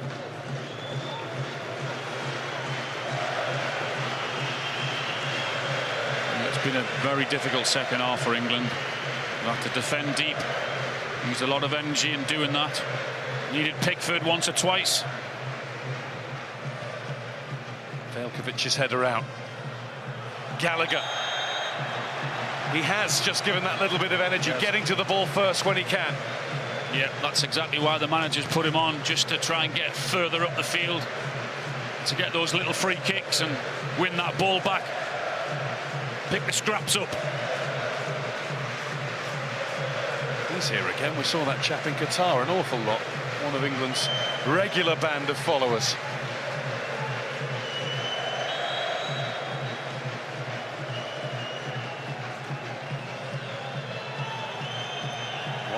Minutes of the 4 added have passed. Declan Rice is taking as long as he dare with the free kick. Bowen. It's a Serbia throw. They won't take long. I think from their point of view, they've been much better in the second half, haven't they, Serbia? They will be buoyed for Slovenia next, even if they don't get the goal before the end of this one. And there's room for them here. Swept out by Tadic. Birmancevic. Tadic. Ilic. Here's Mladenovic. Has the room, and it's blocked by Bowen, who did exactly what he had to do. Yeah, well done. As soon as that ball came across, he sprinted out to close down and he'll not allow that cross to go in the box. Room now for Ilic. That one stopped by Gallagher. Now Bowen has to just hit it, doesn't he? He didn't hit it very well. Pavlovic. Bowen's there again. That's what you've got to do. Can't allow them time on the ball. How are those two so relaxed?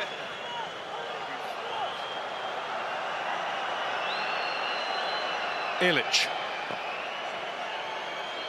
93 minutes gone. Pavlovic. Hooked clear by Bowen. Pavlovic and Milinkovic-Savic possibly in each other's way when that last cross came in. And the ref goes to his whistle, and it's going to be an England free kick. Good centre-forward play from Murray. He knew exactly what he was doing. Yeah, get your head on the ball, get in front of the defender, and get your team a free kick, and take your time. That was the one. Pavlovic looked the better bet. Did.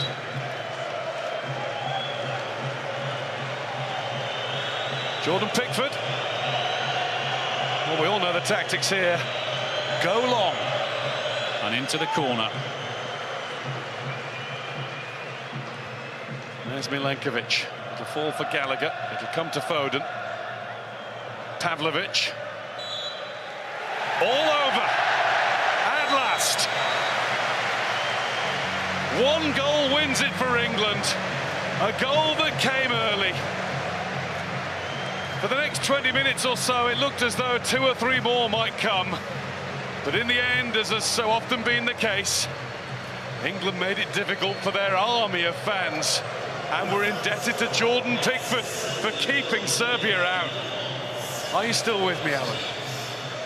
I'm still Willie. That was a hard watch the second half. They've had to defend really, really deep. Give a lot of possession away.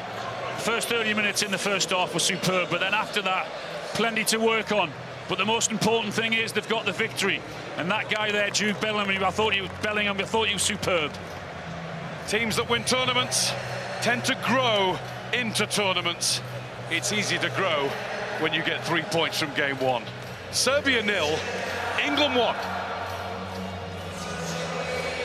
Well, you don't want to peak too soon, do you? A somewhat tentative and uninspiring second-half performance from England. It's a win, though, at 3 points against a Serbia side that deserve a lot of credit for a spirited, dynamic second 45 minutes that certainly would have given Gareth Southgate on the sidelines something to ponder. Rio? Thoughts on England's performance? I mean, it was one of those games that I think we've seen many times where England get ahead and then they sit and they got deeper and deeper and deeper. Yeah, well, we said at half-time, what do we expect the manager to be saying to him? It would be to stay out of the box, to play high, to be aggressive, to be on the front foot, continue dominating possession like they did in the first half. But it was nothing like that second half. England suffered. Alan Shearer said it in commentary there. We suffered. We seemed to lack a bit of composure in them moments, and it did get a little bit hairy at times. But I think you have to take what you can from that game. Clean sheet, a new back pairing in the centre defensive partnership. That's going to do them the world of good, getting that clean sheet. And a win's a win. And it's not how you start the tournament; it's how you finish. And it's not. You don't want it perfect game 1. The person on your left-hand side, Mr. Cesc Fabregas, will tell you that when they won the World Cup, what happened in your opening game, Cesc? Yeah, we lost against Switzerland 1-0. yeah, 100%. It's a good reflection of that. I just think in that second half they lacked that belief. You know, when you go into a game and you got your shoulders out, and for the first 30 minutes they were brilliant. They was pressing high, they knew exactly what it was doing, the rotation was good. What changed? Why would that change? Because sometimes, and subconsciously we all do it, when you've got a lead, you try to protect it. And I think that's just the negative side in what we're seeing today. But I just think with the players we have, we've got to be able to control games better, even when we're not pushing for another goal. We can control the game just with the possession. I think critics of Gareth Southgate over the years will say, well, this is what we've seen a lot of times. You get ahead, you're playing well, and then it gets a bit defensive, a bit negative. He brings on, Gallagher instead of someone like Cole Palmer, and he changes things and just to protect what he's got. And that's been a criticism of him. It's a game that England have won regardless, and he'll say the victory is the most important thing. What are your thoughts on that?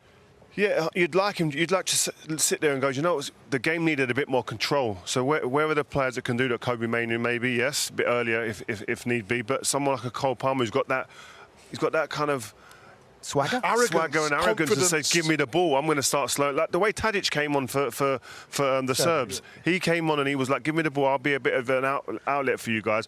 I'm interested to hear what you said. You played in a team that constantly done that in these type of tournaments where they were winning a game but also trying to see it out, but on the front foot with the ball and suffocate the opponents with the ball.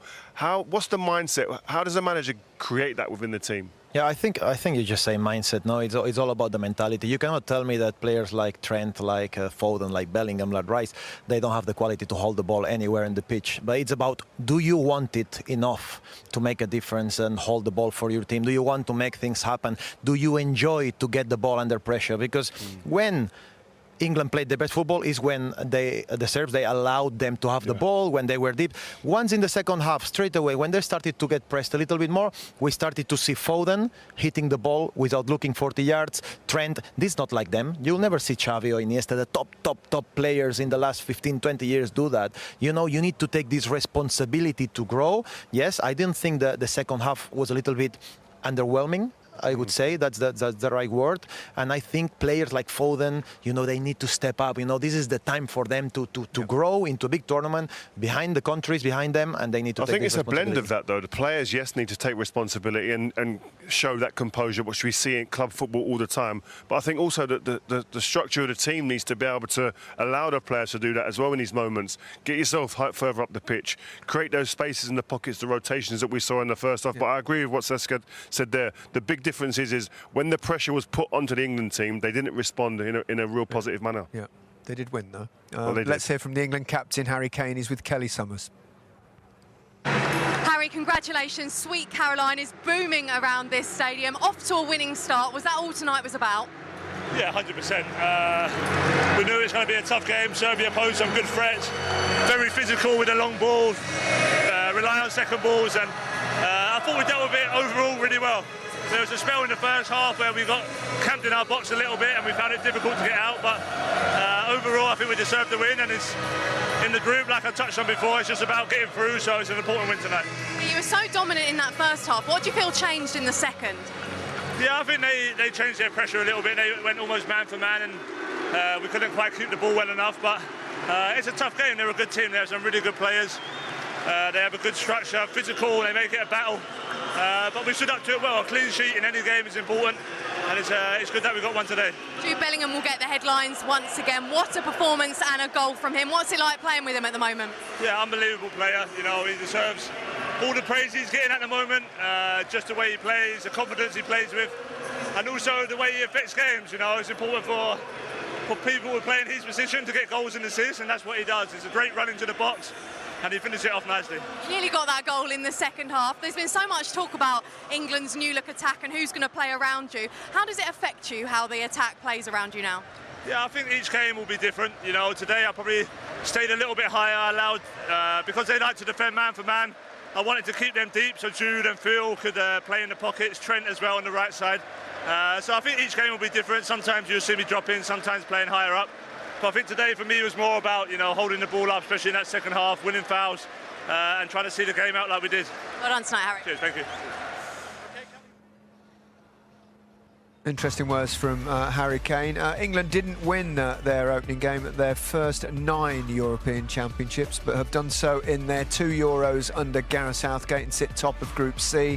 They will qualify for the last 16 if they beat Denmark in Frankfurt on Thursday, a game you can see live on BBC One. Serbia sit bottom with their next match against Slovenia. Harry Kane there talked about Jude Bellingham, and he became only the second player to score at both the Euros and the World Cup before turning 21. I know. The other was also English, a certain Michael Owen, doing so at France in '98 and Euro 2000. He makes things happen. He's the headline maker. He's the match winner once again. Let's have a look at that goal. Powerful header, wasn't it? Yeah, it was brilliant. But it just shows you the fluidity of the team. There he is deep, gets it wide. But this is where I think he's different from many others. He goes into the box and he expects the chance to come in there. And he takes a gamble. And the bravery he shows there to go in. He's going to get clattered there. Doesn't care. He knows what the rewards are. I think it's all just about the timing as well. It's the timing of the run. Why he scored so many goals for Real Madrid, even when he's played a little bit higher. When he was scoring his goals early in the season, it was from a deeper position. And I just thought his all-round game today was brilliant. He was a leader on the pitch today, and long may it continue. Yeah. Long may it continue, because it was bleak in the end, but there was some good performances, and he was one of them. Have any of you played with a young player who's come in like this and just looks like he's the captain immediately and is comfortable in every single scenario, other than yourselves? Played, no, but obviously Messi. If we were allowed, to talk about him. I know he's a different. I know he's over there somewhere. He's in another class. But yeah, this type of player, I think, for example, Lamine Yamal now for Barcelona, Spain. I think he will be the next guy close to Bellingham. This type of personalities that they don't care what age they are, they don't care where they play, what stage, they will deliver. Yeah. Micah, he's got that winning mentality that perhaps, we saw missing. We talked about that, that side of things that makes you a little bit defensive-minded. You don't see that in him. I think it's just his character. His character is what I'd say about him, his mentality. he's got that swagger where he wants to be the main man in the team. Where you see his celebration at Real Madrid when he's putting up his arms in the air. He knows his quality. And he's the same with England as well. And if he can keep this form throughout the tournament, he's the person that we can rely on. Would you like to hear from him? Of course he would. Then let's do so. Here is Jude Bellingham with Kelly. Well, Jude, congratulations. Jude Bellingham mania continues. Your goal means England are off to a winning start. How did you see it out there? Yeah, good game. I thought, you know, they're a very tough side, very robust, strong, a big group of lads. And yeah, it was important that we prepared well for this game, and we did. The staff got it right. We prepared all week very well. And when it came to the game, we knew kind of the roles we had to do. We knew it was going to be a tight game. I know there's been a lot of goals in the other games, but I think we try and keep to our own standards and try and play the opposition that's in front of us and not kind of the theme of the tournament, if you like. So important that we got off to a start. Yeah, so positive inside the camp, but on to the next one. Let's discuss the goal, because the manager said he wanted you to arrive in the box tonight and have an impact like that, and that's exactly what you did. Yeah, you know, I've got used to kind of getting in the box, playing wide or taking people on through the middle, getting the ball wide and making it into the box. I've got into the habit at Madrid, and I wanted to carry my form into the Euros as well. And yeah, it's a great start for me personally to get me confidence up, and yeah, to help us win the game is the most important thing. What's the celebration with Trent Alexander-Arnold about? Just when we play Wolf, one of the staff loves that face when he doesn't have a clue what's going on. So that was kind of a little group celebration for the Wolf crew. It also looked like you took some pretty heavy challenges out there. Is that something you're having to get used to? Yeah. I think since I probably started playing at Birmingham, it's something that I've had to get used to. Before, I've probably not handled it the best in terms of letting myself get involved in a fight. But I think this time and today I felt really calm. I felt relaxed. I know my teammates had my back. So yeah, I think I've got to be ready for everything over the next 7 or 6 games now, and I'm willing to do whatever it takes. I'm willing to put my body through whatever to try and help the country win the tournament. Last time we saw you on a football pitch, you won the Champions League, you're player of the match tonight. Every single time you touch the ball tonight, you got a cheer. What's it like being Jude Bellingham right now? It's all right, yeah, it's all right. Could be worse, but no. Jude Bellingham is made up of amazing people, really. It's not just me who turns up and, you know, I'm able to play football and just enjoy it like I do. It's because I have such a great support network, my family, my friends, my teammates, you know, here and in Madrid. So I'm just so fortunate, and the football's the easiest part. Well done tonight. Let's hope that's not the only trophy you're getting your hands on. Yeah, hopefully. Thank you, Kelly. Yeah, fantastic stuff. He's so impressive, isn't he? No. And you just have to remind yourself. I mean, we've said it so many times, haven't you? He's 20. Yeah. He doesn't even go. There's no breaking in the way he even talks. Like his speech, his everything. The way he delivers everything. There's a supreme confidence underneath everything that he's kind of putting out there, and that is long may that continue in this tournament. Football's the easy part. Yeah, it ain't, not in my mind. It is when you play like that. He becomes. Well, his goal tonight and his goal against Iran at the World Cup in 2022, Jude Bellingham became the 5th player to score England's opening goal at 2 different major tournaments. Bobby Charlton, Alan Shearer, Brian Robson and some useless bloke with big ears got the others. What a performance. Yeah, I mean, just some of his clips, his highlights from the game. I mean, he had absolutely everything there. He's up for it, a little chest bump there as well. And just, he exudes that confidence, whether he's dropping deep, where he was going a little bit more in number 8. It's a lovely little touches in tight areas he can do. He can be a complete midfielder as long as he learns tactically exactly what the manager wants. But Cesc, come on, talk me about that pass. No, it's fantastic, but it's not only how he talks. You know, some players, they can lie to you in the way they talk, mature and stuff, but then he talks on the pitch the same exact way, which is what surprised me, you know, because at the end of the day, the consistency is what brings you anywhere in life, in football, and he's got that throughout the whole match, and that he makes things happen throughout the whole time, because if we can say that England played a bit not well in the second half, he was the one that was making them tick sometimes every time they had the ball. The one thing I love about those clips there, in every phase of midfield, he looks supremely comfortable. Whether he's getting the ball off the back 4, whether he's in the midfield driving with the balls on 8, or with a number 10 arriving late in the box, that's a sign of a complete midfielder. Well, he was sort of playing a 6, 8, 10, the lot, wasn't he, at times? And that allows the others to be able to, like Seth said before, that allows him to complement the other players around him as well, because he's so comfortable. comfortable in moving around them areas. But as I said, if he's the one getting on the end of things in that box for us, I think we've got a huge chance. And if he's given that freedom and continually in the games, then we have a huge chance. As long as he stays fit, I think the only worry coming into this tournament was maybe him being fresh enough. But even in this game today, he looked like a fresh, young 20-year-old that we expected to see. Plenty of energy. Serbia had their chances in the second half, didn't they? Not clear-cut ones, but... Yeah, they did, but tactically, I didn't like what England did in the second half. They were sloppy in terms of positioning. They dropped a little bit deeper. I think in the end, we're looking at the centre-halves had really good games. He was outstanding throughout the game. But it's just that mentality.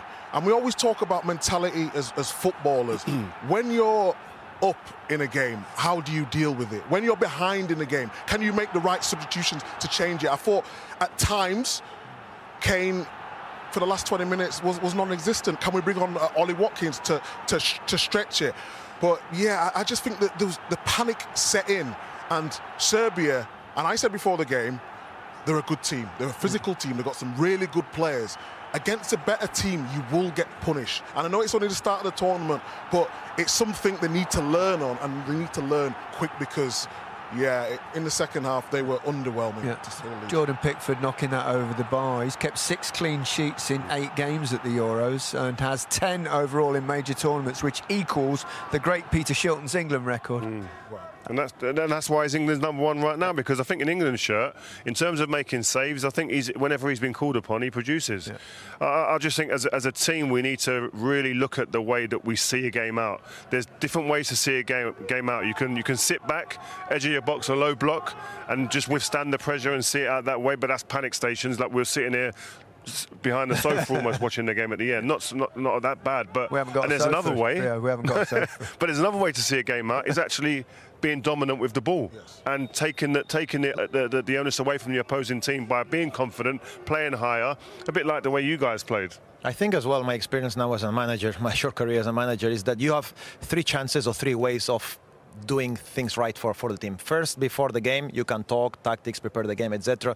Halftime, make changes or explain the things that need to be better or continue to doing. And then it's the second half, the changes that you propose to the team, because sometimes they cannot hear you. You know how it is to be a player. You know, you're focused. If you send the message that you put a defensive midfielder and a defender extra, you know, to cover the result, you as a player, you feel it, you know, and mentally you start going back and dropping and getting pressure and pressure and pressure. If you instead put an offensive player, a controller like Palmer, let's say, that gets you up the pitch, controls the ball up the pitch in the final third, and you get control in there and you don't get occasions at the back, I think the players will get as well so much more comfortable. Yeah, that's another criticism that's often levelled at Gareth Southgate, the changes he makes in the second half in games and the impact that may or may not have had. And I think you can see a reflection of how things changed in the game by the average starting positions of the players, Micah. Yeah, I don't want to be too critical because England have won the game, but we're just talking about the positions. This is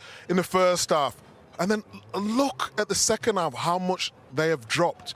Like Seth says, there's different ways to finish a game and to deal with the game. And I just think panic stations set in. And if we want to go far in this tournament, we've got to be able to deal with the ball in these situations that can move us forward.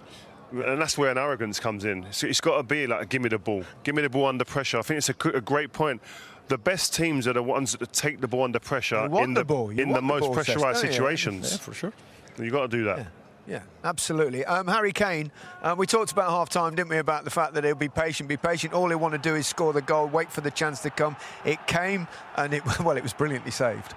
Yeah, well, Bowen comes on, puts in a good cross, a wonderful save from the goalkeeper. But the thing I like about Kane is he doesn't get disillusioned. He knew he was going to get opportunity at some stage. Okay, on another day this probably goes in, but it's a fantastic save from the goalkeeper. And that's what he's got to do. He's just got to be patient. I think when we talk about, and you talked about half-time, is when you've got players behind you, Cole Palmer, Saka, Foden, all these brilliant players, just be patient, that the chances will come. Yeah, absolutely. We can hear from one of England's defenders. Terrific performance, I felt. Mark Gahey is with Kelly. Well, Mark, firstly, congratulations on your tournament debut with England. A clean sheet and a win as well. How did you feel it went? It went well. It's always very tough in the first game of any tournament. You know, both teams always at it, wanting to get the first 3 points. And I think we did really well. We dealt with their long balls quite well, defended our box. You know, they're a good side. It was a tough test. So, yeah, really proud of the boys today. Yeah, you talked there about being a tough test. It was a very physical test as well, wasn't it? Yeah, when you've got Vlahovic and Mitrovic up front, you know, a team full of 6-foot giants in their team, you know, it's always going to be physical. You know, and they can play as well. They're always going to cause threats. But I think we dealt with it well today. What was that like for you coming into a new look backline as the new player in there to have to deal with such threats? I've always said it helps when you've got so many experienced players around me. You know, Trips, who's got like 4 tournaments or 5 tournaments under his belt. Stonesy the same, Walks the same, Picks the same. So, you know, I'm coming into a backline with so much experience, and the players in front have got so much experience as well, so it helps a lot for me. What did change in the second half because England were so dominant in that opening 45 minutes? You know, you're playing against good players. A tough system to play against as well, to get pressure on. And you're always kind of worrying about the ball in behind and their physical threat. You know, and I think in these games you just have to make sure that you're as solid as possible. You're not always going to play the way you want to play, but it's important that you adapt. I think we adapted well today. Yeah, you got the win, but does it maybe need to be better in the next games? 100%. We can always improve. We can always improve, and we'll definitely look to improve. Look at the areas in which we can get better. But, you know, it's a good start, and, you know, on to the next one. And for you overall, first few days away on your first major tournament with England, how have you settled in? Settled in well. I don't really like talking too much about myself. It's more about the team. But yeah, everyone makes everyone feel welcome. It's a good spirit in the camp, and yeah, just glad to be here. Well done today. Thank you. What a delightful young man. So modest, but so impressive. A joy to watch. Yeah. I mentioned him being very calm. Obviously, going to the Euros, it must be daunting at times, but he didn't show it in his game at all. And Rio's, you know, a top centre-half, but the thing is I liked about him today is he just did the basics very well. He didn't try to do anything out of the ordinary. As a centre-half, you want to be solid, whether it was getting tight, whether it was playing out, whether it was anticipation like he did there, the touch. He was always on the front foot, ready, and you was happy with him as well, Rio. Yeah, really positive. That's what I like, on the front foot again, like you say, cool, calm, collected. As you said, he doesn't want to be the superstar. His interview there was really telling, and the type of human being he is. He's a very humble young man who's just happy to be there. But he's 23 years old. He's captain of Crystal Palace already, a Premier League team. So he don't look like he's going to be phased. I've liked him for a long time. He's really that composure. I don't like emotional defenders. He's not one of those, which is good. You was quite emotional. I kept it on the radar. He's brought out all his emotions since. You should watch these games. I'm a nightmare. I know. Well, we all are. We all get tense when it's your side. I mean, I'm sure Cesc is the same. I saw him yesterday when Spain were playing. You just want your home nation. It's natural, isn't it? Yeah, and we're sitting there critiquing. It's a lot easier when you play. Yeah, but we're critiquing the game. That's what we do. Yeah, but. When you look about it, we've got 3 points. You've won the first game. It's a tough thing to do to come out. And the nerves are there and a lot of expectations and pressure. Yeah. Yes, we're looking at details, but the bigger picture, they've won the game, 3 points, move on to the next one. The big talking point perhaps before the game in terms of England's selection was the inclusion of Trent Alexander-Arnold. How did you think he fared? Mixed? Yeah, mixed. I think he's got moments where he was superb. I think maybe others he became a little bit too easy, too complacent with the ball. But overall, okay, here he had a bad touch. They could have conceded. He made a mistake, all right. But, you know, he reacted well, you know. He showed good personality. And the more he plays in there, the better he will become. So I'm not worried about that. He's got the quality. It's the quality. I think when you get him on the ball, I think you haven't got much worries. I think you get caught a couple of times here, but that's part and parcel of playing, especially in midfield. You get a lot more touches. People are coming at you from different angles, but then you see stuff like this. There aren't many that can do that and change it from being a defensive position into right. We're in the final third now in one pass, and he has that quality to do that. Listen, the only real concern that I think you'll have of him is when you play against the better teams and they start asking you questions defensively, and when he's got to do the defensive work. But I like to focus on what he's good at, and it is getting into these areas and picking out a white shirt with quality that gives that man on the ball that extra bit of time and space because of look at that little bit of fade. Wow. Yeah, that was a beautiful one. That one, it really was, wasn't it? So he got a hug from his manager, as you'd expect. Do you think he should persist with him and keep him in that role, even against maybe the top opposition? If you're playing against a France or a Germany or a Spain, do I think so. I mean, obviously, they have to hold that 30-35 minutes that they've done in the first half and build on that. You know, sit down, analyze, talk individually, collectively, and I think they need to grow from that. They have too much talent to be playing defensive players. I like it that, you know, they have the bravery to go forward like they did in the first 30-35 minutes, build on this and get better, not regress. The big talking point for me as well today was Phil Foden. I think the first 20 minutes he got into some really good positions. Yeah. We need to find a way to get the best out of him. He wasn't involved much in the game, He wasn't really? involved. At Manchester City, obviously, we know it's choreographed with Pep and the system and the movements and all them sort of things.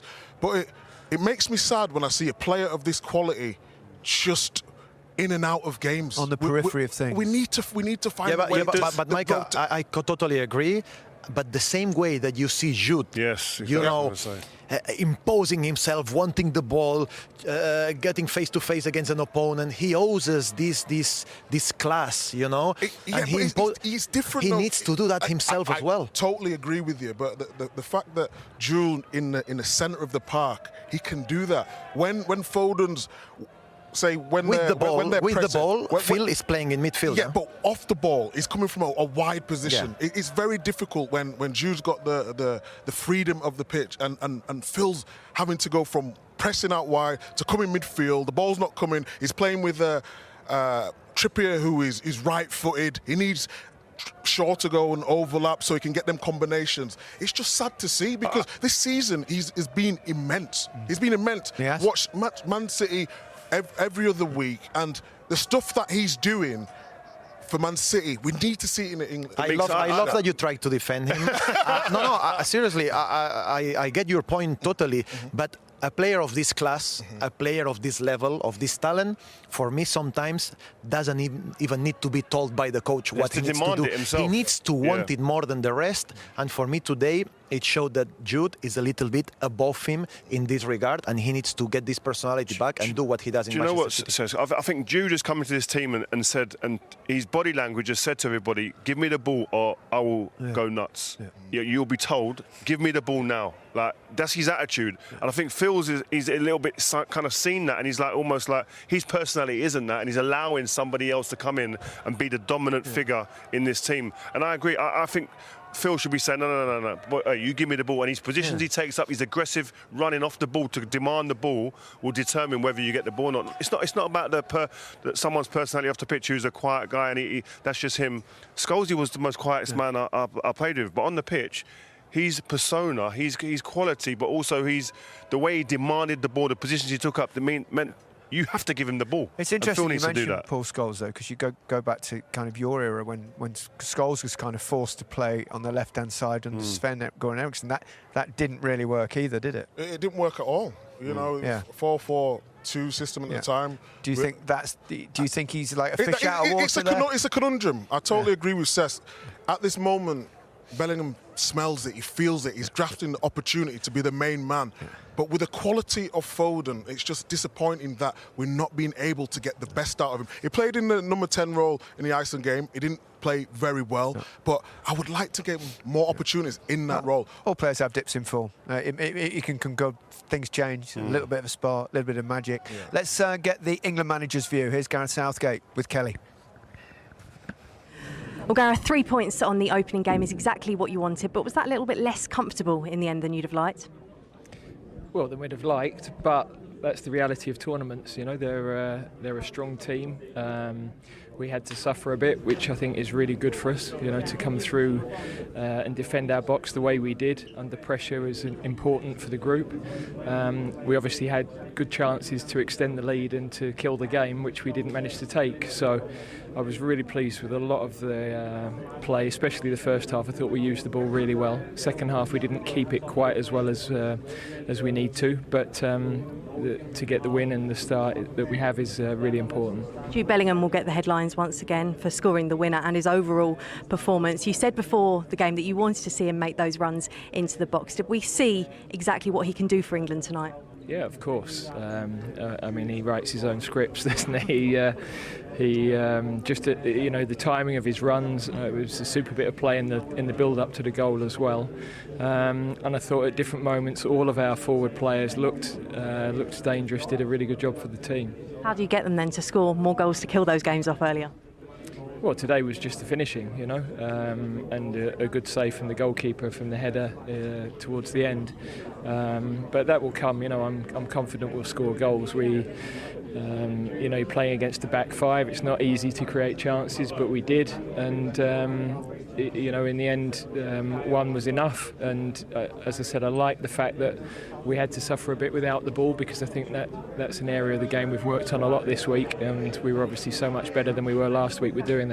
Trent Alexander-Arnold had almost 70 minutes in midfield. How did you feel that went, and in particular how it went when the game changed in that second half? Well, good. I mean, I have to say, he's been really diligent in getting his positioning right, balancing off. Obviously, Jude goes forward a lot, so I thought Trent adapted and adjusted to his positioning really well. Used the ball well, obviously had really good effort on goal.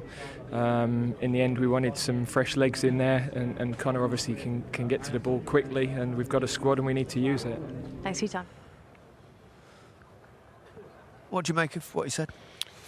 Yeah, I think when he watches it, he might have a little bit of a different bit of feedback for us on that. I think the way that we reacted second half to a bit of pressure on our team, I think he wouldn't be completely happy with that, and I think he'd want us to kind of react in a more positive way with the ball and play a bit higher and be more aggressive and try and control the game for larger parts. But I understand it's the first game. There is going to be problems and issues and stuff you've got to iron out, and that hopefully happens in the next couple of games. We're only talking like this because we've got so much faith in the young squad that we have. We're talking like England have lost the game. The fact that we want more when England have won a game is probably quite a good sign in a way. Exactly that. It's just when you've got this array of talent, you want them to come out here, bring the club form to international level, and it's not always easy.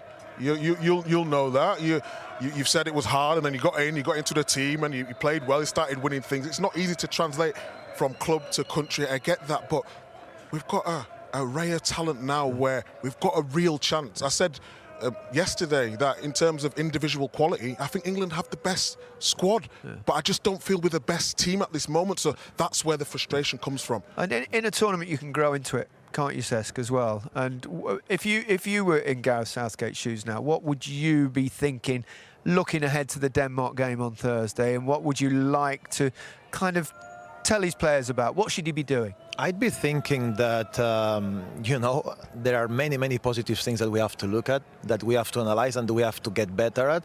But as I said, and maintain my position on what I said before, I could grow on what we are building, especially on those 30-35 minutes, and get better. Okay, I know that dominate 90 minutes, it's impossible, basically, nowadays. In football, everyone studies everyone. The line is very thin. Once you drop, you make a change. Anything can change and happen. But, I could go even more bold, like you said before the game. Even now, you say, okay, that's not being greedy or trying to be too smart. But, okay, it worked. Try to stay the same, but think even a little bit more positive. Be a little bit braver even, because you've got the talent. When I see players of this caliber, of this talent, of this quality, I get excited because I say I want more and I want to see more. And I'm not saying it to say. I generally think that this team is capable to play at another level and do very well in this tournament. Yeah. They won. 3 points. Yeah, and as I said, we're talking about this, it might seem like a bit of a negative mood, but it's just because we expect, like Michael was saying, we expect and we want so much more, and we're fans and we want to be successful and we want to win the trophy, but you've humbled yourself, haven't you? Yeah. I went 3-0 early, easy, cigar out, chilling, but reality kicks in, and it is a realism to this, is that it's going to be tough. There are going to be difficult moments, but I think we have got the players who can actually ride out those moments, and we've just got to put ourselves in a good position now. Take the 3 points. We've won the game. Delighted. OK, a good way to finish. It's just starting to rain, so it's good timing. England not quite on song, but they're off to a winning start thanks to, hey, Bellingham.